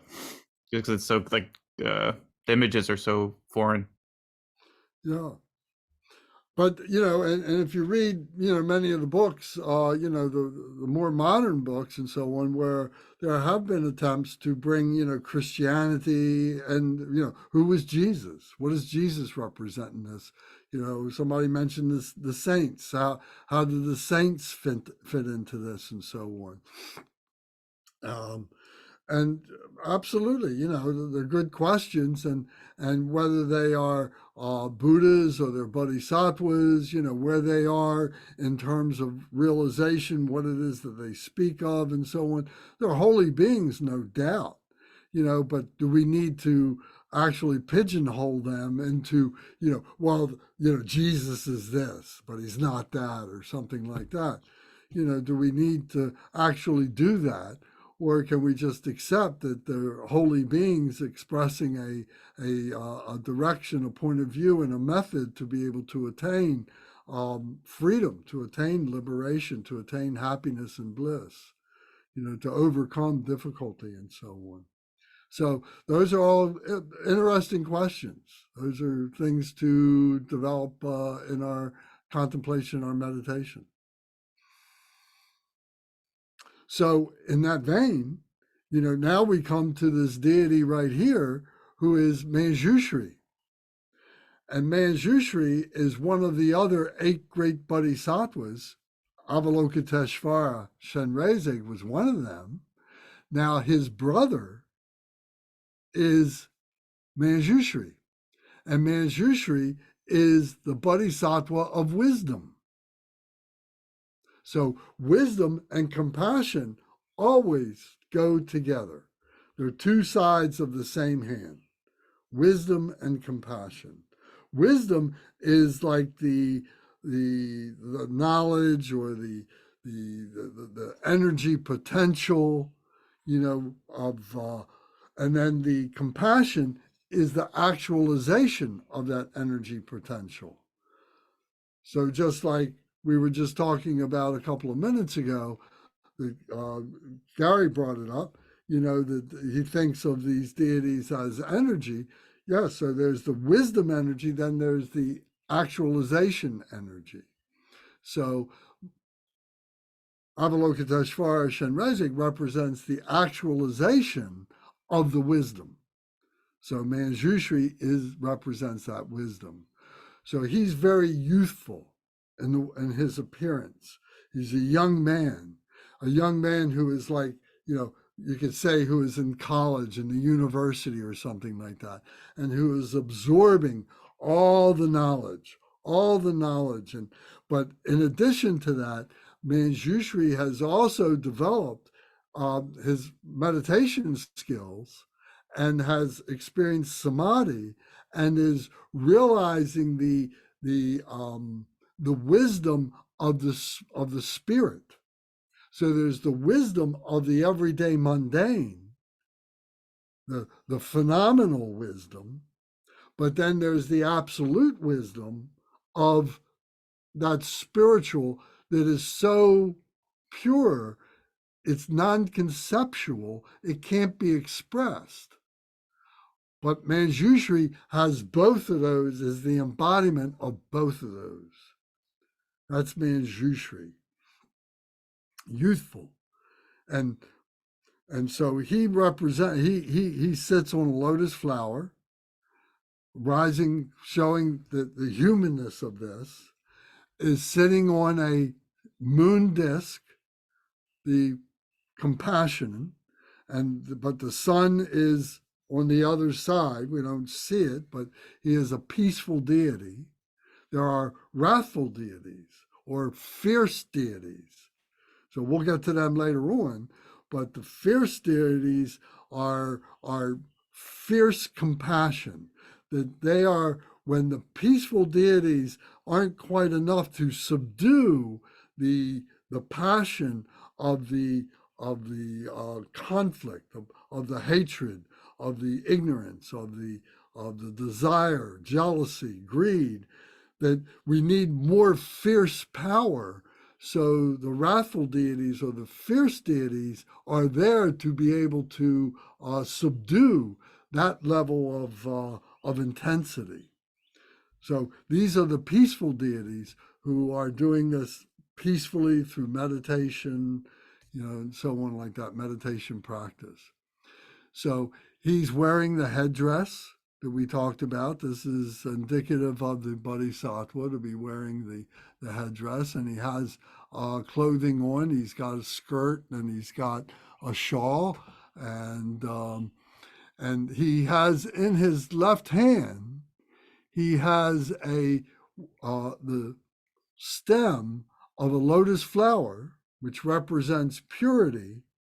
And on the stem, on the flower itself, is a book. This is a Tibetan book of wisdom. This is the Prajna Paramita.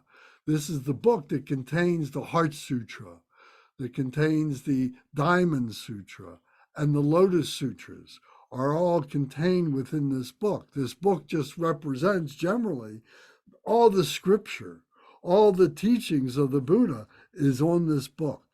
So this book is coming into the left side, into the left ear. It's coming in. This wisdom, it comes in through the left. When we bring wisdom in, when we bring anything in, it comes in from the left. The left is closest to our heart. When we hold the mala beads, we're holding the beads and we're one bead at a time, and we're pulling the beads with our left thumb into our right arm, which is coming up into our heart. We're bringing in the blessings of those recitations. So we receive with the left. Then it comes and circles the heart center, and then goes out through the right. And the right here is holding a wisdom flaming sword. This flaming sword that cuts through the ignorance, that cuts through the confusion, that cuts through all the emotions, this flaming wisdom sword that cuts through. So this is the activity. So coming in is the wisdom, circling the heart center, and going out through the cutting of ignorance.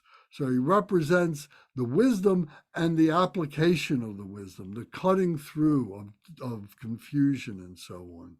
So this is Manjushri, this youthful form that is doing that. So he is the brother of Shenrezig. Here, his mantra is Om Wagi Shra Ri Mum. Om, the enlightened body, speech, and mind. Wagi is his name. Wagi means the Lord of wisdom, the Lord of wisdom. Wagi Shra Ri Mum means the speech, the Lord of wisdom. The Shriva means the wisdom. Ri is a contraction of Ra, which is the heat, like the sun, the heat, the wisdom fire. So this wisdom, this Wagi, this Lord Wagi, and wisdom is this wisdom being, and this fiery wisdom being, and Mum is the speech. So the Mum is the seed syllable, is the speech of this. So this is going around the speech. So this is done through the intellectual mind. This is the speech represents the intellectual mind. So it's the intellectualization of this. We take the wisdom in, and we are processing the wisdom. We are using the wisdom and to overcome our suffering.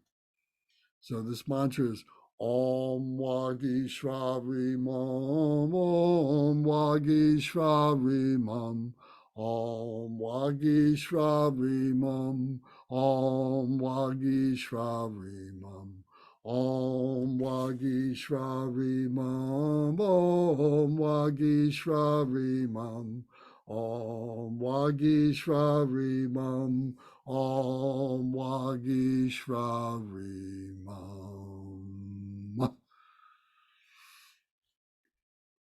So, any questions about Manjushri? So we're going to talk about through his practice when we in the next coming weeks we'll be doing that.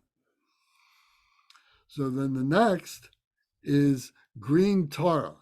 So we talked a little bit about this. Somebody was remarking how important green Tara is to them, and green Tara is all the Taras. The Taras are the female aspect of the deity, or the female aspect of absolute nature. Let's put it that way. The feminine aspect, and she is the birth of all the Buddhas, or the mother. That's a better way to say it. The mother of all the Buddhas, the mother of all the actualization of the wisdom. The feminine represents the wisdom aspect. From the wisdom is birthed the activity, is the actualization.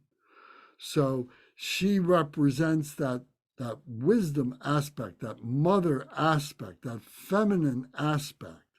So there's many, many different versions or iteration, or how would you say, visualizations of Tara. And so all the female consorts are Taras. All the Dakinis are Taras. It's all that feminine aspect. And she is, green Tara, is the youthful aspect of that. So I often have thought of that she is like the hippie chick who back in our day, and there was confrontation with the armies, and there was stuff that was happening on the college campuses, back in 1968, 1969, 70, 71, 72, there was a lot of stuff that was happening in the United States, where the National Guard was being called out, was being activated to go to the schools, to the universities, because it was the students who were rebelling against, the war and against the government. What's happening today is a harmonic of what was happening back in the 60s and 70s. So we were seeing all this stuff happening then. And that's what gives me courage to think that, we're going to work our way through this, because we worked our way through it before. The Constitution was solid and became, we relied upon the Constitution and got us through that. So we see all this difficulty and so on. So the hippie chick was the girl that would go up in a line of, there'd be all these students on one side of the line, and on the other side would be the National Guard, who had loaded M14 rifles or M16 rifles with bayonets affixed and everything. And this girl would go up and she would take a flower, and she would take the long stem, she would put it in the muzzle of the weapon, of the M14, of the rifle or something like that. Defiant, but showing love, So this is like an illustration of Tara. That she would do that. The young Tara would do that. The older Tara would be like the mother aspect. And white Tara, there's a white Tara. There's many different colored Taras, and they have different ways in which they're being characterized and so on. But this is that young, youthful energy of overcoming fear. She represents fearlessness. She overcomes fearlessness. So when we need to overcome fearlessness, we invoke that Taric aspect within ourselves, that particular, part of the diamond, that bodhicitta diamond, to help us to overcome that fearfulness. So let me just see.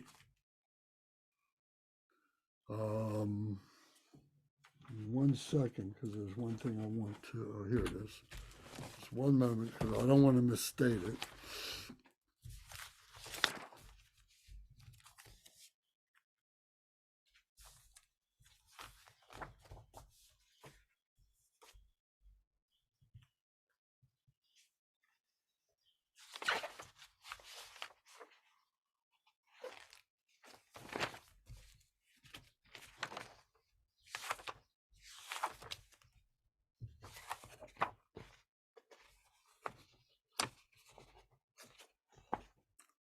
Sorry for taking so long.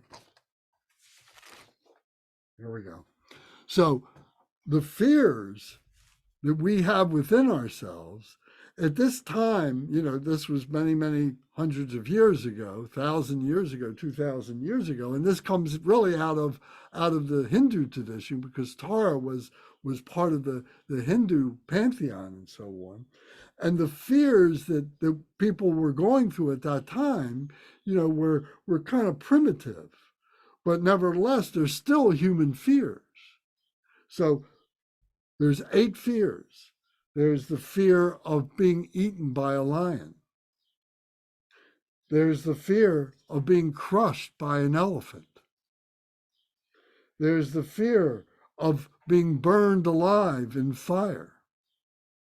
There's the fear of being poisoned by snakes. There's the fear of being confronted by robbers and having them take our possessions. There's the fear of imprisonment by the government or by, you know, some beings who, warlords or whatever, who would incarcerate us for whatever reasons they thought necessary to incarcerate ourselves. So there's the fear of imprisonment. There's the fear of water, drowning in water. And then there's the fear of demons. The demons, you know, indescribable demons, either within ourselves or exterior to us. These demons are controlling us. Where are they coming from? We're ignorant of where they come from, but we fear the presence of demons. So those are the 8 fears. The additional 8 fears, or the 16 fears, are the pride that we have. This is more intellectual. The pride that we have of being being like a lion, our pridefulness. The ignorance, the fear of ignorance, that elephants can represent that ignorance, that anger, the fire, that burning fire can represent the fire of anger, the jealousy, the fear of jealousy, that we would have jealousies, the fear of wrong view, of not recognizing our ego as causing all these problems, wrong view, the fear of stinginess, of causing us not to be generous, the fear of desire, and the fear of doubt, that we succumb to our doubts. So these 16 fears are what Green Tara is there to help us to overcome those fears. So she has she's sitting on a lotus flower. This is a very elaborate one. She's sitting on a moon disc, the white moon disc. She has her 2 legs, her right leg you see is extended on a cushion out in front of herself. The left leg is tucked in with the sole upwards, as we're used to seeing in the lotus position, but her right leg is out like this because she is ready to leap up, to jump up from her seated position to come to the aid of anyone who needs her fearlessness. So she's always ready to actualize, to jump up, to come to people's help.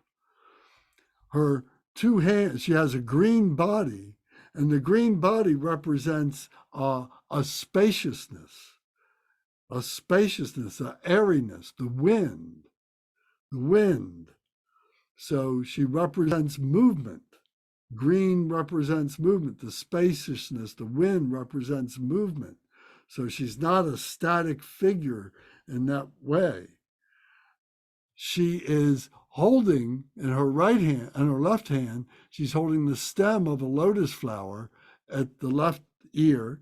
So that wisdom, again, that purity of wisdom is coming in through the left, circles her heart and goes out through the left arm, through the left hand, which is in the upright position like this. The palm is up like this, which is what the generosity. That's the mudra of generosity, or called boons. B-O-O-N. Boons is the generosity, is the giving of wisdom, giving of compassion, giving of help in any way. So she's holding the lotus flower, and so she's giving that purity of selflessness, that purity of fearlessness, that purity of wisdom, of activity. So that's what she is the embodiment of. The mother aspect. So her mantra is Om Tare Tutare Ture Soha.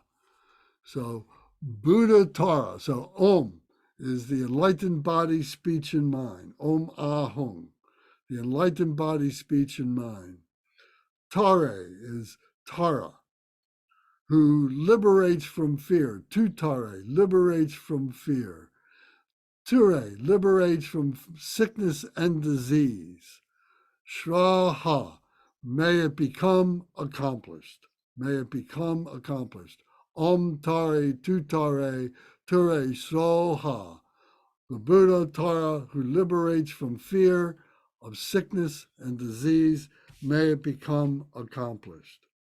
So you can look on the back of the card and you can see that her seed syllable is a tom. I didn't include that image on here, but we'll do that another time when we come to the practice and so on.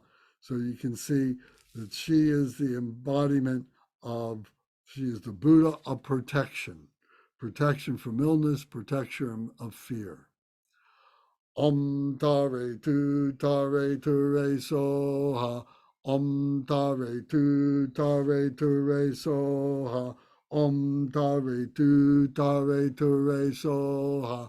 Om Tare Tu Tare Ture Soha. Om Tare Tu Tare Ture Soha. Om Tare Tu Tare Ture Soha. Om Tare Tu Tare Ture Soha. So when we do her practice, we'll do many mala rounds.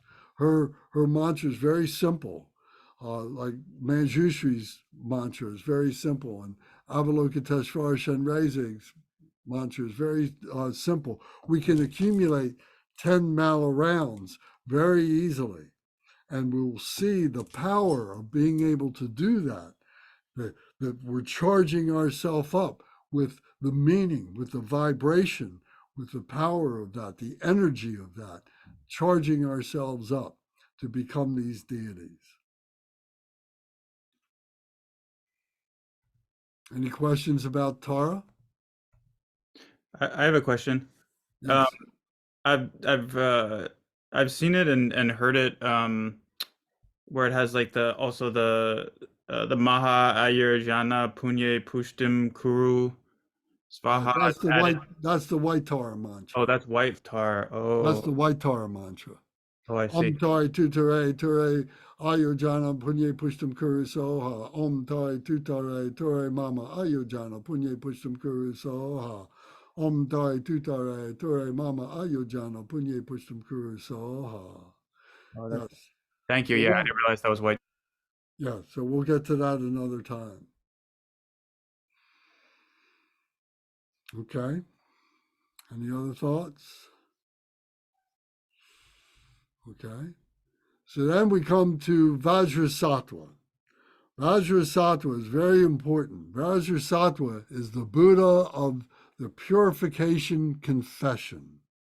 The purification confession.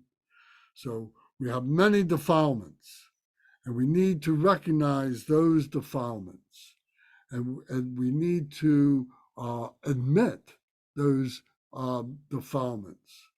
And Vajrasattva, like all these other deities, is all within us. And so it's here that we need to confess this within ourselves.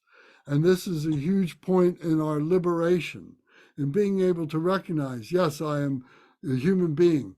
Yes, I have gone through many defilements. Yes, I'm suffering from many of those defilements, but I'm on the path to be able to release myself, to liberate myself from those sufferings, not to cause those sufferings anymore, and so on. So it's through Vajrasattva that we're able to do that.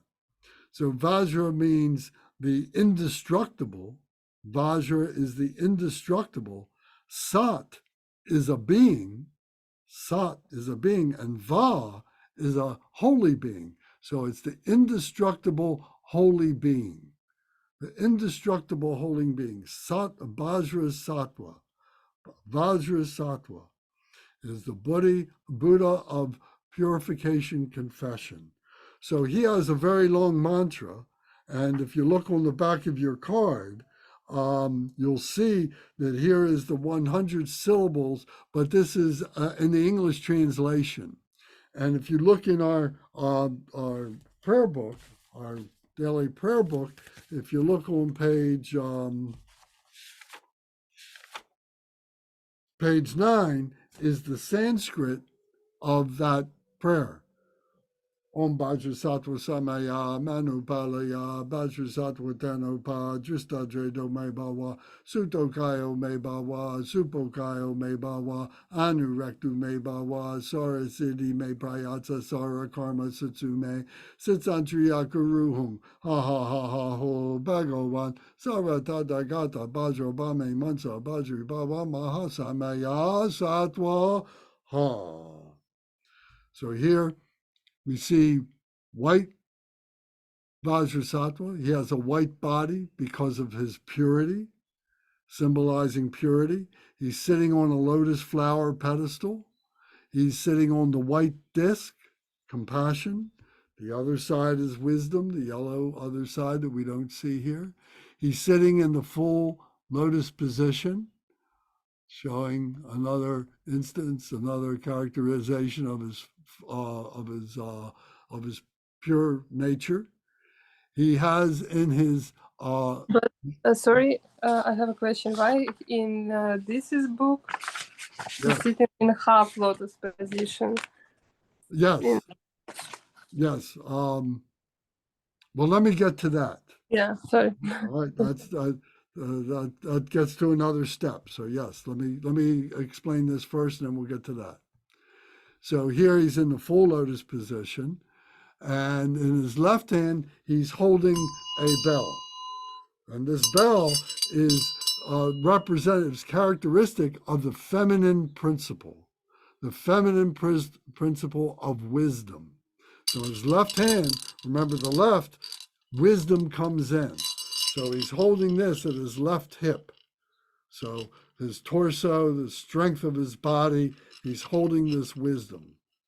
In his right hand, so the wisdom comes in through the left, circles the heart, and then goes out through the right. And the right is the Vajra, is the Dorje. This is the Vajra. This is representative of the skillful means, of the indestructible, skillful means of that wisdom. So here we're bringing in the wisdom. Here going out is the powerful wisdom, or the powerful actualization of that wisdom to cut through all the negativity and so on. So this is the symbology of Vajrasattva. Now he is a Buddha.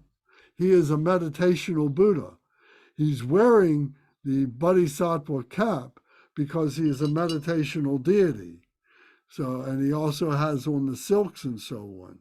So he is the meditational Buddha of the purification of compassion. So when we do the practice, and we will get to that another time, in weeks coming up, when we get to the practice, Vajrasattva is sitting on top of our head. We visualize that he's sitting on top of our head, and that his right foot, his right big toe, is on the crown of our head at what's called the Brahma aperture. The Brahma aperture. And this is the opening of the center channel that runs from our through our body.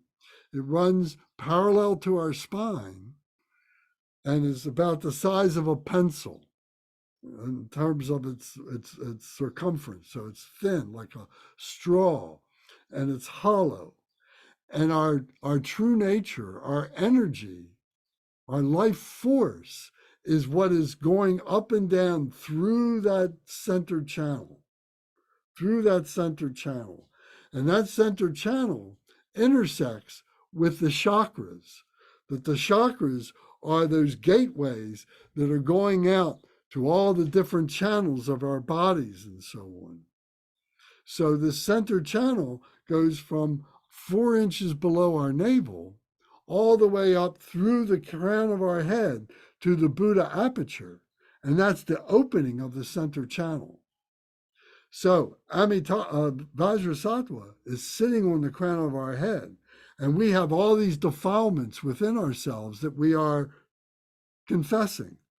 So Vajrasattva, through his big toe touching our aperture, all that purity that he represents, all that pure nectar that is his body, his white body, that pure nectar is flowing out through him, through his big toe, into the aperture of our body, coming down through the center channel and flushing out all the negativity, all the poisons, all the confusion is being channeled out, is being flushed out through our lower extremities, through our lower pores of our skin, through our lower apertures, through the anus and through the urethra, being flushed out, through our toes, being flushed out, all that negativity, so that our body becomes all pure white with this pure nectar like Vajrasattva.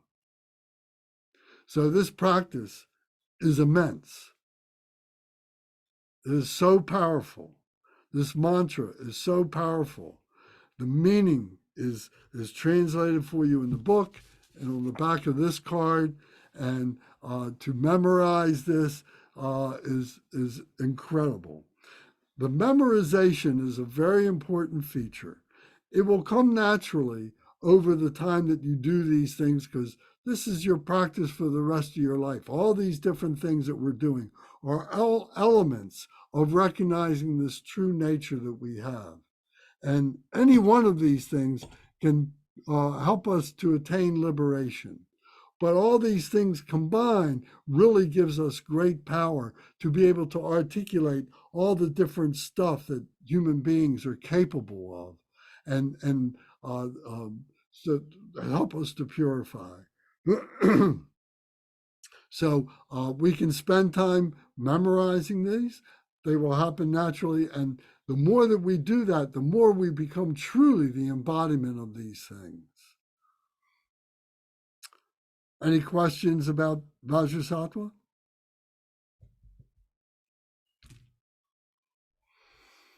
Okay. Well, then we come to Medicine Buddha. I'm not going to spend a lot of time on Medicine Buddha, because on Thursday nights we do Medicine Buddha, and we can talk more in detail at that time. But Medicine Buddha has a lapis lazuli blue body, and he is the Buddha of healing. He is the Buddha of healing all our intellectual psychoses, neuroses, our confusions, our physical illnesses, our injuries, with no regard for who is a Buddha and who's not a Buddha. It doesn't matter. All beings. So we see that he is a Buddha. He has no headdress on, but here he has the robes of a Buddha. He's sitting on the lotus pedestal and so on. Over here, these are the 7 Sugatas. These are the other medicine Buddhas, the other part of the medicine Buddhas that are part of his practice. So we talk about this on Thursday nights. I'm not going to spend too much time on this because we do talk about it then. And I invite you to join us and we'll be glad to explain more. But it's through this healing practice that we're able to overcome our illnesses of body, speech, and mind. So are there any initial questions about Medicine Buddha that I can answer for you now?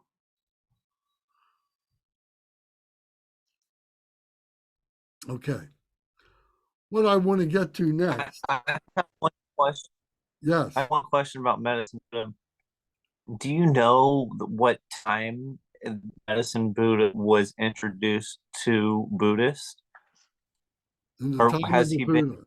In the time of the Buddha, there's several Medicine Buddha sutras. Okay.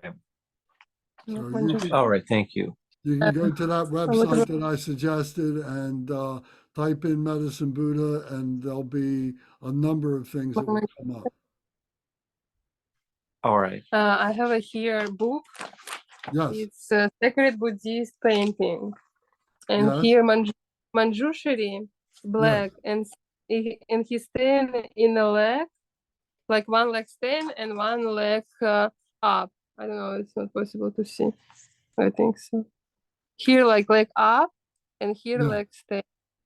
Well, there's many different characterizations, you know, and the artists sometimes will put their impressions in, you know, so there's many different variations on all these things. Yeah. What I'm trying to show you right now are the simplest and the purest that we know, but the artists will have their impressions, and sometimes there will be a famous practitioner. There will be a monk or a famous lay person who will compose a particular practice, and their vision is slightly different.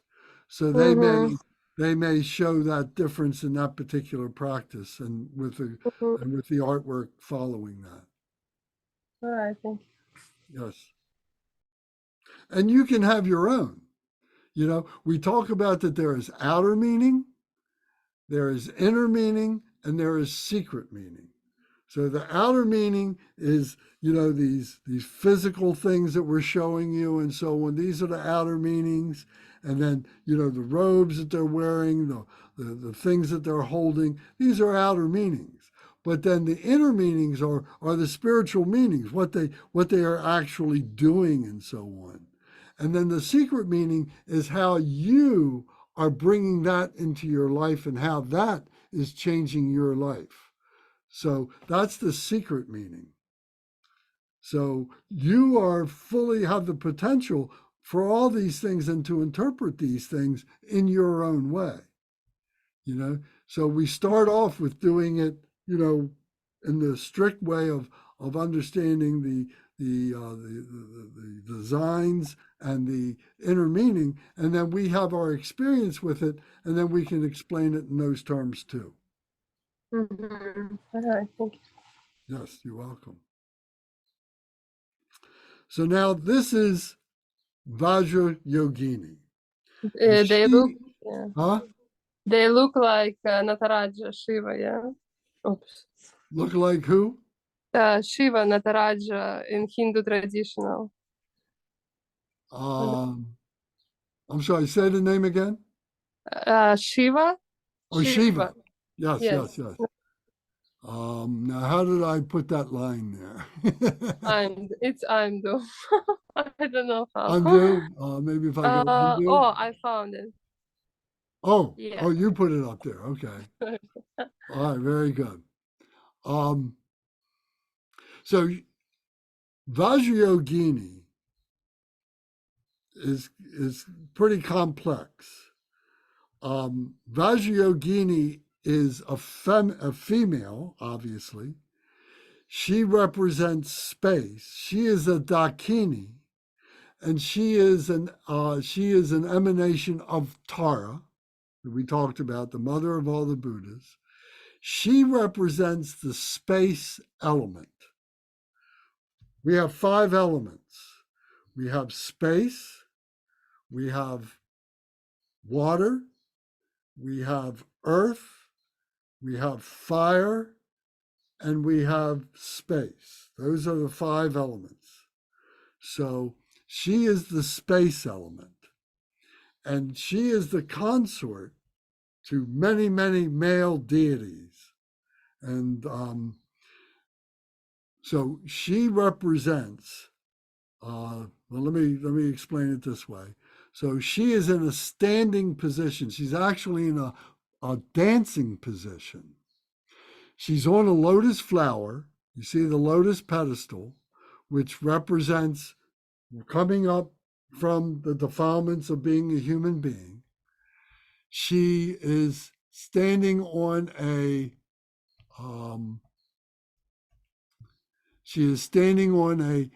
sun disk. You see the golden sun disk, and underneath now you can see the white moon disk. So here you can clearly see that it's a disk that has 2 sides, the wisdom sun disk and the cooling, compassionate moon disk. So here she's on the fire, the heat of the wisdom. Her right foot is standing on a human being, the body, the corpse of a human being. So what this represents is that she has overcome, she has liberated herself from ordinary human nature. And from that human nature, she rises up. She's in the dancing posture because her activity is one that is fluid, is always moving. There's lots of things that are happening, and she is dancing, and with all that movement, she's not static, she's not rigid, she is flowing. She is wearing many things that when we talk about her, we'll go into the detail of all these things that she's wearing. But here she has a flaming headdress. Her hair is on fire. These flames is actually her hair that is on fire. And she's wearing a crown, a tiara of the 5 Buddhas, that the 5 Buddha families that she has accomplished that wisdom. She has accomplished that. She is holding a kapala. A kapala is a skull cup, and the skull cup is a bowl. It's actually the skull of a being, and in it is the wisdom nectar. Is the wisdom nectar, but this wisdom nectar is made up of all the blood and excrement and all the different body fluids and so on. And this is what she has in her being. So she is beyond being a human being. She's beyond being a human being, but she sees all this as the same as nectar. So this is at her heart from her left arm, and then goes round her heart. The energy comes round her heart. And then here in her left hand, or excuse me, her right hand is a curved knife. This is a hook knife. This is called a hook knife. And this is, this here she uses to cut through the roots of the afflictive emotions. So the 5 poisons are cut off with this hook knife. So here at her right ear is a pig's head, which represents the Dharmakaya, which represents the absolute nature. All this other represents phenomenal nature. Phenomenal nature. She has in her arm here, she has a Kadvanga, A khatvanga is a staff, is like a scepter, and this represents the feminine, the male, the masculine aspect, that she is in combination with the male, that she is the oneness of the female and the male aspects all coming together. What this really represents, what this means to us, and why I want you to recognize this, she represents unconditional enjoyment. Unconditional enjoyment. That as human beings, for us to be able to endure all this confusion, all this suffering, all this happiness, all this bliss, all this disparate stuff of phenomenal nature, we need to regard all that as the same. And that she represents the unconditional enjoyment of all of that. It's unconditional. It doesn't matter where it comes from, where it is now, where it's going, what all the permutations, what all the conceptual stuff is. She is a human being. She represents a human being that has cut through all the poisons, all the causes of the poisons, and that accepts all the phenomenal nature and enjoys it all the same. And this is huge, because when we're able to do that, when we're able to stabilize that, then all the stuff that is happening around us every day, all the stuff that we see and everything, it's happening. There's nothing that we can do to change it except within ourselves by the mode of just accepting it as being a human being, as what it is to have this life, that we have to endure this through bliss and emptiness, we say, the realization of emptiness, that all this is just the mind of a human being, and that we can let it go. And if we take this mind with us, if we charge this mind and it is so negative and so confused, if we haven't liberated this mind, we keep coming back to be born over and over and over and over again until we're able to cut through and liberate ourselves from this migration of lifetimes. So we'll talk much more about this. Maybe some of you, we've talked about the Bardo Todal, and we've talked about the Poa. The Poa is the transference of consciousness. When we were born, our spirit, to talk in conceptual terms, our spirit met with the egg of the mother and met with the sperm of the father, and all came together, and we were conceived as a being, as a human being in the mother's womb, etc. So that energy, that stays with us our whole entire life. And that is going up and down our center channel and is going out through the chakras and everything. And that's what animates us. That's what gives us life. When we die, when we give up our physical body, and our brain is part of that physical body, we have to eject that consciousness. We have to eject that energy. And we eject that energy through the POA process. It's called it'll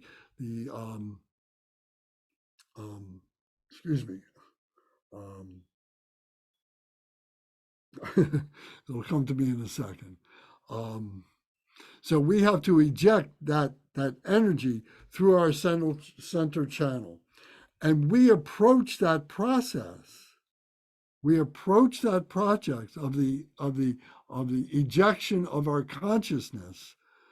We approach that as being Vajrayogini. that we have gotten to the point of accepting and of having joyful, blissful enjoyment of this life, of this body. And that's what we are ejecting.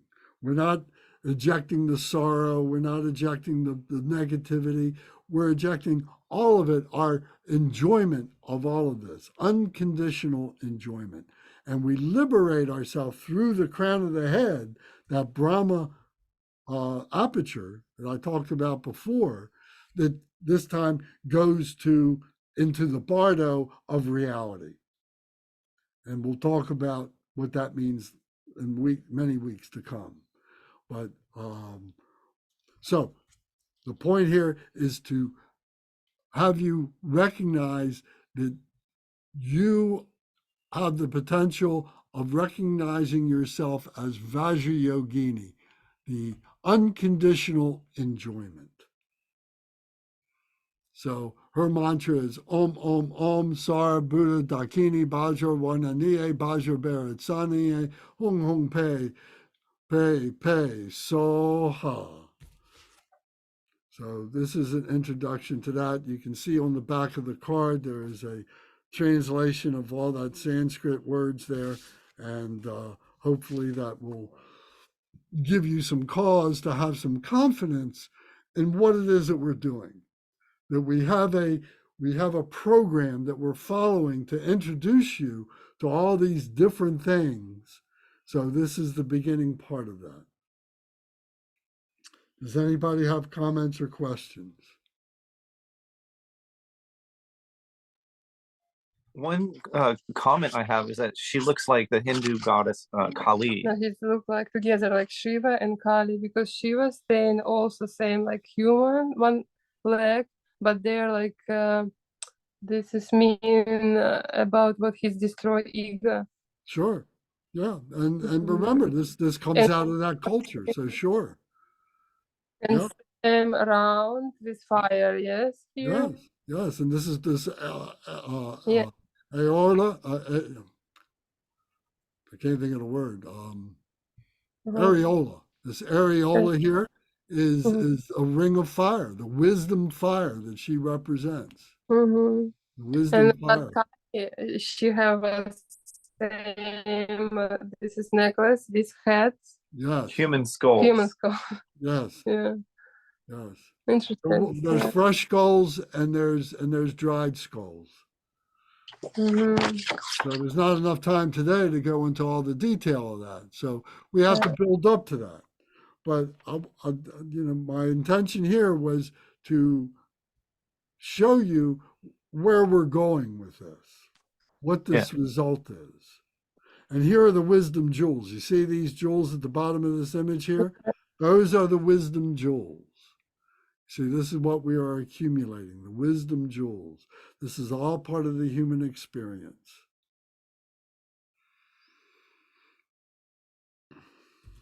Okay. So thank you for that. Any other comments or questions?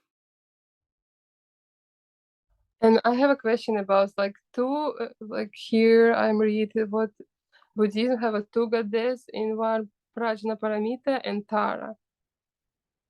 I'm sorry, say it again. Like have a two different goddesses. It's Prajnaparamita and Tara. She's saying that in a book that she's reading here, there's two different goddesses in Buddhism. Yes, that's true. Yes, there is a goddess. There is a Buddha named Prajnaparamita. Yes, Prajnaparamita. Yes, and she represents the Prajnaparamita teachings. Yes, that's true. Yeah, I don't know how many different deities are all told. We talk about the 100 deities of the Bardo Todal, of the Shitro, but there's many more than that. So yes.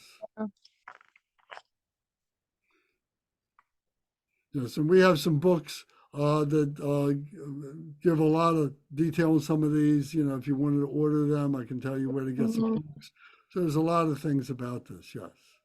So we're going to approach this systematically, a little bit at a time, and at the basic deity yoga without getting too far out, to give you a good basis on which to be able to learn more stuff. But you have to have this background, this understanding. Yeah, I see here like Yama Dharma Raja. Yes. It's like in many, it's like all demon, yes, like from Well, he's demon. not a demon. He's not a demon. He's not a demon. He is a wrathful deity, wrathful deity, or a fierce deity to overcome the within ourselves. These are within ourselves to overcome the negative deity that is within ourselves, or the negative demon that is within ourselves. So these wrathful deities have compassion. They have great compassion. They're not demons to overcome the demons. They have to be greater than the demons. Can you understand that? Does that make sense? Yeah. Yeah. So again, this is what we need to understand at this level, because you're going to start seeing these things and recognizing these things through books, and you've already recognized a number of them and so on. So we need to be able to put them in the proper context without going too far off on these tangents. The tangents will drive you crazy. Thank you very much. You're welcome. Was this helpful? Yes, sure. Very interested. All right. So next week, we need to begin our, we're going to do these different sadhanas. So you've got those sadhanas that we sent to you. So I think we either start with Buddha Shakyamuni or we end with Buddha Shakyamuni. Does anybody have a preference? Would you rather start with Buddha Shakyamuni or end with Buddha Shakyamuni? Who wants to start with Buddha Shakyamuni? Okay. Who wants to end with Buddha Shakyamuni? All right, let's do it again. Who wants to start with Buddha Shakyamuni? Everybody should vote. Who wants to start with Buddha Shakyamuni? Okay. Who wants to end with Buddha Shakyamuni? All right. Well, then we've got more for the beginning starting, so we'll do that. Okay. Either one's very effective. Okay. Foundation. All right, good. All right, and that's fitting because this is Sagadawa. This is the birth time and the teaching of the first turning of the wheel of Dharma and the passing, the parinirvana of Buddha Shakyamuni. Lance, I'll show loving kindness by changing my vote. So that way we don't have a tie, 4-4. Oh, okay. All right, well, then I'll decide. We'll start with Buddha Shakyamuni. All right. So then, Gary, if you'll be the Umse, unless somebody else has any questions or comments, we'll do our dedication prayers to close out today. Okay, so Gary, if you will, is Gary still here? Oh, there he is. Sorry. Yeah. So if we'll just do page 21 and 22, the dedication prayer by Lord Jigten Sumgön, please. Okay. Glorious, holy, venerable, precious, kind root and lineage lamas, divine assembly of Yidams and assemblies of Buddhas, Bodhisattvas, Yogins, Yoginis, and Dakinis dwelling in the 10 directions. Please hear my prayer. May the virtues collected in the 3 times by myself and all sentient beings in samsara and nirvana, and the innate root of virtue, not result in the 8 worldly concerns, the 4 causes of samsara, or rebirth as a Sravaka or Pratyeka Buddha. May all mother sentient beings, especially those enemies who hate me and mine, obstructors who harm, misleading Maras, and the hordes of demons, experience happiness, be separated from suffering, and swiftly attain unsurpassed, perfect, complete, and precious Buddhahood. By the power of this vast root of virtue, may I benefit all beings through my body, speech, and mind. May the afflictions of desire, hatred, ignorance, arrogance, and jealousy not arise in my mind. May attachment to fame, reputation, wealth, honor, and concern for this life not arise for even a moment. May my mind stream be moistened by loving kindness, compassion, and bodhicitta, and through that, may I become a spiritual master with good qualities equal to the infinity of space. May I gain the supreme attainment of Mahamudra in this very life. May the torment of suffering not arise even at the time of my death. May I not die with negative thoughts. May I not die confused by wrong view. May I not experience an untimely death. May I die joyfully and happily in the great luminosity of the mind as such and the pervading clarity of Dharmata. May I, in any case, gain the supreme attainment of Mahamudra at the time of death or in the bardo. Om. Ah. Hum. Om. Ah. Hum. Om. Ah. Hum. May my body, speech, and mind become inseparable from the body, speech, and mind of all the enlightenments for the sake of all sentient beings. Very good. Thank you very much. Thank you, Lance. All right.